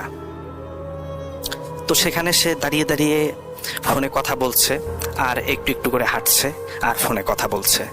তো হঠাৎ সাদাত নূর ভাই একটা বিষয় লক্ষ্য করে যে তার দুই পায়ের অভ্যন্তরীণ মধ্য স্থানে আরেকটি বড় পায়ের ছাপ পড়ছে। তো হঠাৎ সে ভাবে যে আসলে হয়তো আমার ভুল হচ্ছে কোথাও, বা আমি ভুল কিছু দেখছি, বা মনের ভুল হতে পারে। কিন্তু সে আবার ফোনে কথা বলতে বলতে আবার ভালোভাবে লক্ষ্য করে দেখে যে না, সত্যি এটা কোনো মনের ভুল নয়। সে হাঁটছে, তার দুই পায়ের অভ্যন্তরীণ আরেকটি বড় পায়ের ছাপ পড়ছে, যে পায়ের ছাপটা 1 হাত। তো সে খুব দ্রুত হাঁটতে থাকে। তো যতই সে দ্রুত হাঁটছে, সেম পজিশনে পায়ের ছাপটিও পড়ছে। সে আরো দ্রুত হাঁটতে থাকে। সে দেখে পায়ের ছাপটি আবার পুনরায় পড়ছে। তো একটা পর্যায়ে সে দৌড়াতে থাকে। দৌড়াতে দৌড়াতে দৌড়াতে সে জ্যোৎস্নার আলোয় পিছনে লক্ষ্য করে দেখে যে পায়ের ছাপটা এবার তার দুই পায়ের মাঝবর্তী অবস্থানে পড়ছে না, তার পিছনে পড়ছে। সে আরো প্রাণপণ দৌড়াতে থাকে।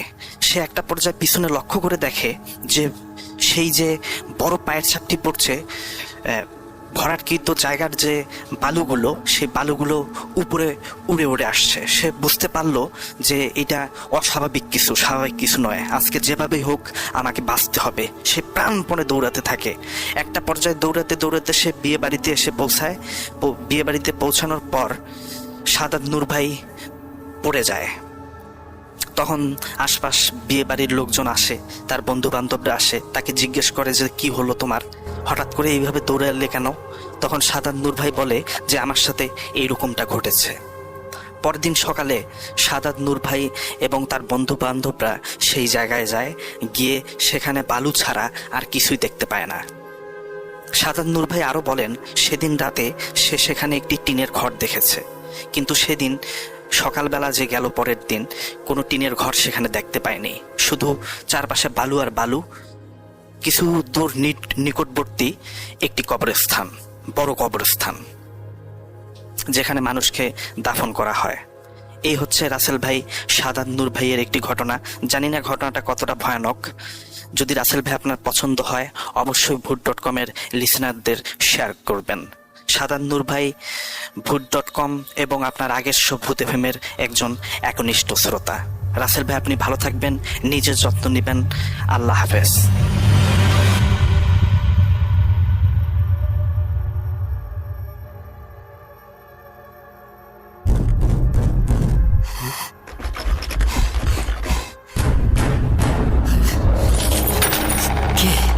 আমি অশরীরী, দেখতে পাবে না কবু।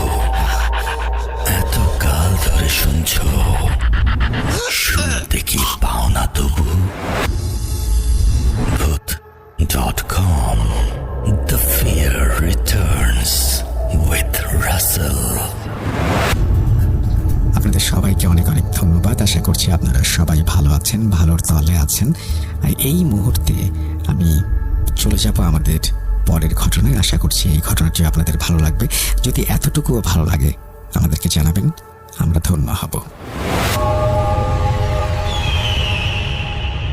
আসসালামু আলাইকুম রাসেল ভাই, আশা করি অনেক বেশি ভালো আছেন এবং ভোট.কমের সকল বন্ধুদেরকে আমার সালাম। আশা করি আপনারাও সকলে ভালো আছেন। দোয়া করি ভোট.কম দীর্ঘজীবী হোক এবং এভাবে আমাদেরকে ভয়ের রাজ্যে হারিয়ে নিয়ে যাবেন, এই প্রত্যাশায় রইবে আপনাদের কাছে। আমি অনেক দিন থেকে ভোট.কম শুনি, ঘটনা অনেকবার লিখেও পাঠানো হয়নি, কেন জানি নার্ভাস ফিল হয় যে এত এত ভালো ঘটনার মাঝে আমারটা কি আদৌ সিলেক্ট হবে কিনা। বাট সব জল্পনা কল্পনা ছেড়ে এবারে লিখতে বসে গেলাম। জানি না কেমন হয়েছে, যদি ভালো লেগে থাকে অবশ্যই ঘটনাটি সিলেক্ট করবেন এবং অগ্রিম ধন্যবাদ এবং অনিচ্ছাকৃত ভুল ত্রুটির জন্য আমি সকলের কাছে ক্ষমা প্রার্থী। চলুন ঘটনাটি শুরু করা যাক। ঘটনাটি মূলত আমার বরাবর কাছ থেকে শোনা। ঈদের ছুটিতে সবার মতনই আমরাও বাসায় গিয়েছিলাম, গ্রামের বাসায় গিয়ে সেখানে পরিবারের সবাই মিলে আড্ডা দিতে দিতে হট করে আমি বরাব্বুকে বললাম যে আপনার জানা কোনো ভূতের ঘটনা আছে কি না। তো তখন তিনি বললেন আমি তো অনেক ঘটনা জানি, তো তাহলে আজকে আমার সাথে ঘটে যাওয়া একটি লোমহর্ষক ঘটনা শোনাবো তোমাদেরকে। তো আমি ঘটনাটি তার মতো করেই বলতেছি। তো চলুন শুরু করা যাক। বরাব্বু বলতেছে, ছোটবেলায় দাদার সাথে জানাজায় গিয়ে প্রথমবার লাশ দেখেছিলাম। সে রাতে ঘুমাতে পারিনি, চোখ বন্ধ করলেই সেই প্রথমে মুখটা ভেসে উঠত। তখন থেকে জানাজা পড়লেও লাশের মুখ দেখা থেকে বিরত থাকি। ঘটনাটি 2004 কিংবা 5 সালের দিকে। আমার বড় আব্বু তার বোনের বাসায় অর্থাৎ আমার ফুপির বাসায় বেড়াতে যায়। গিয়ে দেখে সেখানে একজন মানুষ মারা গেছেন। সকাল 10টা নাগাদ সেই গ্রামের মসজিদের মাইকে ঘোষণা করা হলো, আজ সকাল 11টায় মরহুম ফজলু মাস্টারের জানাজা অনুষ্ঠিত হবে, সবাই উপস্থিত থাকুন। ফজলু মাস্টারকে আমি চিনি না, তবে বোনের বাসায় যাওয়া আসার সুবাদে নামটা অনেকবার শুনেছি। উনি নাকি নরম স্বভাবের মানুষ ছিলেন। ভাবলাম আজ যেহেতু শুক্রবার, গিয়ে জানাজাটা পড়েই আসি। অজু করে মসজিদে পৌঁছালাম 10:30টার দিকে। জানাজার জন্য সব প্রস্তুতি চলছে। মসজিদের পাশেই পুরনো আম গাছটার নিচে লাশটা রাখা ছিল খাটিয়েই। চারপাশে লোকজন জড়ো হচ্ছে, কেউ কোরআন পড়ছে, কেউ দাঁড়িয়ে গল্প করছে। আমি একটু দূরে ছায়ায় দাঁড়িয়ে আছি। হঠাৎ আমার পাশে এসে দাঁড়ালো এক অপরিচিত বৃদ্ধ। গায়ে ময়লা সাদা পাঞ্জাবি, মাথায় সাদা টুপি, মুখ ভরা সাদা দাড়ি, চোখ জোড়া অদ্ভুত গম্ভীর। তিনি আস্তে আস্তে করে বললেন, মৃত্যু দেখেছ কেমন জানো? না শুধু ঘুমিয়ে পড়ে না, অনেক সময় সেটা হয় অসীম শাস্তির দরজা। আমি একটু চমকে বললাম, আপনি কি ফজলু মাস্টারকে চিনতেন? চিনতাম মানে? ভালো করেই চিনতাম। সে আজ বিপদের মধ্যে আছে। আমি বিস্মিত হলাম। বিপদ? উনি তো মারা গেছেন। হ্যাঁ, কিন্তু দুনিয়ার ঋণ তাকে পরকালের গেটে আটকে রেখেছে। ওর কাছে এখনো রশিদ চাচার দোকানের 25 টাকা বাকি। জানাজার আগে সেটা শোধ না করলে ওর আত্মা মুক্তি পাবে না। আমি আরো হতবাক হয়ে জিজ্ঞেস করলাম, আপনি এসব জানলেন কিভাবে? জানতে পেরেছি। তুমি কি একটু দয়া করবে? ওর ছেলে আশিককে গিয়ে এটা বলো। সে ওই খাটিয়ার পাশে দাঁড়িয়ে আছে, কালো পাঞ্জাবি পরে। কোনো কিছু না ভেবেই আমি ওর কথা শুনে ফজলু মাস্টারের ছেলের কাছে গেলাম। ছেলেটিকে দেখে মনে হলো খুব শান্তশিষ্ট। তাকে বললাম, আশিক ভাই, আপনার বাবার কাছে নাকি রশিদ চাচার দোকানের 25 টাকা বাকি ছিল। জানাজার আগে সেটা শোধ করা দরকার। আশিক বিস্মিত হয়ে জিজ্ঞেস করলেন, আপনি কিভাবে জানলেন? আমি বললাম, একজন বৃদ্ধা এসে আমাকে বললেন। গায়ে সাদা পাঞ্জাবি, মাথায় টুপি, একদম এখানেই দাঁড়িয়েছিলেন। ছেলেটি কিছু না বলে পকেট থেকে টাকা বের করে আমার হাতে দিয়ে বলল, তুমি যদি জানো তাহলে দিয়ে দাও, ভালো কাজ হবে। আমি দেরি না করে মসজিদের পাশে রশিদ চাচার দোকানে গেলাম। উনি আমার কথা শুনে প্রথমে কিছু মনে করতে পারলেন না, তারপরে মাথা নেড়ে বললেন, আরে মনে আছে, মাস্টার সাহেব বলেছিলেন কালকেই টাকা দিবেন। ভালো মানুষ ছিলেন, উনি প্রতিদিনই চা খেতে আসতেন, তাই আমি আর কিছু বলিনি। টাকা দিয়ে আমি যখন আবার মসজিদে ফিরে এলাম, তখন জানাজার নামাজ শুরু হবে। লোকজন সারিবদ্ধভাবে দাঁড়িয়েছে, তবে আমার নজর বারবার সেই বৃদ্ধ লোকটিকে খুঁজছিল। কোথাও দেখা গেল না। পুরো এলাকা চষে ফেললাম, কেউ দেখেনি এমন কাউকে। নামাজ শেষ হওয়ার পর সবাই চেনা মতে লাশের মুখ দেখতে এগিয়ে গেল। আমিও দ্বিধায় এগোলাম। মনে মনে ভাবলাম আজ একটু সাহস করে দেখি। যখন খাটিয়ার কাছে পৌঁছালাম, একজন খাটিয়ার কাপড় সরিয়ে দিল। তারপরে যা দেখলাম রাসেল ভাই, এটা দেখার জন্য আমি মোটেও প্রস্তুত ছিলাম না। কিছুক্ষণের জন্য আমার পায়ের নিচ থেকে মাটি সরিয়ে গেল। মুহূর্তে আমার মাথা রিমঝিম করে উঠল। আমি যাকে 1 ঘন্টা আগে পাশে দাঁড়িয়ে কথা বলতে দেখেছি, সে আর কেউ নয়, এই ফজলু চাচা। একই চোখ, একই দাড়ি, একই পোশাক, ফজলু মাস্টার। তার লাশের মুখ একদম সেই বৃদ্ধা লোকটার মতোই ছিল, যিনি আমাকে ঋণের কথা বলেছিলেন। আমি যেন এক জায়গায় স্তব্ধ হয়ে দাঁড়িয়ে গেলাম। আমার পুরো শরীর বেগ হাম নামছে। পাশে দাঁড়িয়ে থাকা একজন জিজ্ঞেস করলো, কিরে, মুখ দেখে ভয় পাইলি নাকি? আমি শুধু মাথা নাড়ালাম। কথা বলার শক্তি হারিয়ে ফেলেছি তখন। সেদিন রাতেও আমি ঘুমাতে পারিনি। শুধু ভাবছিলাম, কে ছিল সেই লোক? মৃত ফজলুল মাস্টার কিভাবেই বা আমার সাথে কথা বললেন? আমি এই ঘটনার ব্যাখ্যা এখনো পাইনি, এবং সেখানে আমার বোনের বাসা হওয়াতে আমি সেখানকার কাউকে এটা বলতে পারিনি। কারণ এতে করে যদি আমার বোনের কোনো বদনাম হয় বা অনেকে অনেক কিছু বলতে পারে, আমি সেটা চাইনি। এজন্য আমি সেই ঘটনাটি তখন কাউকে বলতে পারিনি। তবে আমার মনে প্রশ্ন যে আসলে সেটা কে ছিল, বা এটা যদি সত্যি না হয়ে থাকে, তাহলে সেই রশিদ চাচার দোকানের 25 টাকা বাকি ছিল, এটা তো সত্য। তাহলে কি ফজলু মাস্টার কিছুক্ষণের জন্য জীবিত হয়েছিলেন, নাকি অন্য কিছু? এর ব্যাখ্যা আমার কাছে নেই। যদি কেউ জেনে থাকেন তাহলে অবশ্যই জানাবেন, উপকৃত হব। ধন্যবাদ সবাইকে। রাসেল ভাই, আশা করি গল্পটা সবার ভালো লাগছে। আজকে এই পর্যন্তই। আরও আমার কাছে অনেক ঘটনা আছে। যদি আজকের ঘটনাটি সিলেক্ট হয়, আমি ভবিষ্যতে সেগুলো আপনাদের সাথে শেয়ার করব। ধন্যবাদ সবাইকে। Welcome back. আমরা আশা করছি আপনি ভালো আছেন এবং ভালো দলে আছেন। এই মুহূর্তে বিদায় নেবার পালা। আজকের এই এপিসোডটি কেমন লাগলো? আমরা গতদিন এবং আজকে 2 দিন পর পর আমরা সাবিত আলমের ঘটনা শুনিয়েছি। যদি আপনাদের ভালো লাগে, আমরা সাবিত আলমকে বলবো আরও ঘটনা পাঠাতে। আপনাদের মতামত আসলে খুবই জরুরি। সেই মতামতটা দয়া করে জানিয়ে দেবেন। যদি আমাদের আজকের এই এপিসোডটি ভালো লাগে, তাহলে অবশ্যই লাইক দিতে ভুলবেন না, কমেন্ট করতে ভুলবেন না, শেয়ার করতে ভুলবেন না। আমরা আজকের মতো বিদায় নিচ্ছি। সবাই ভালো থাকুন, সুস্থ থাকুন, মোস্ট ইম্পর্টেন্টলি ভূত.com এর সাথে থাকুন। আল্লাহ হাফেজ।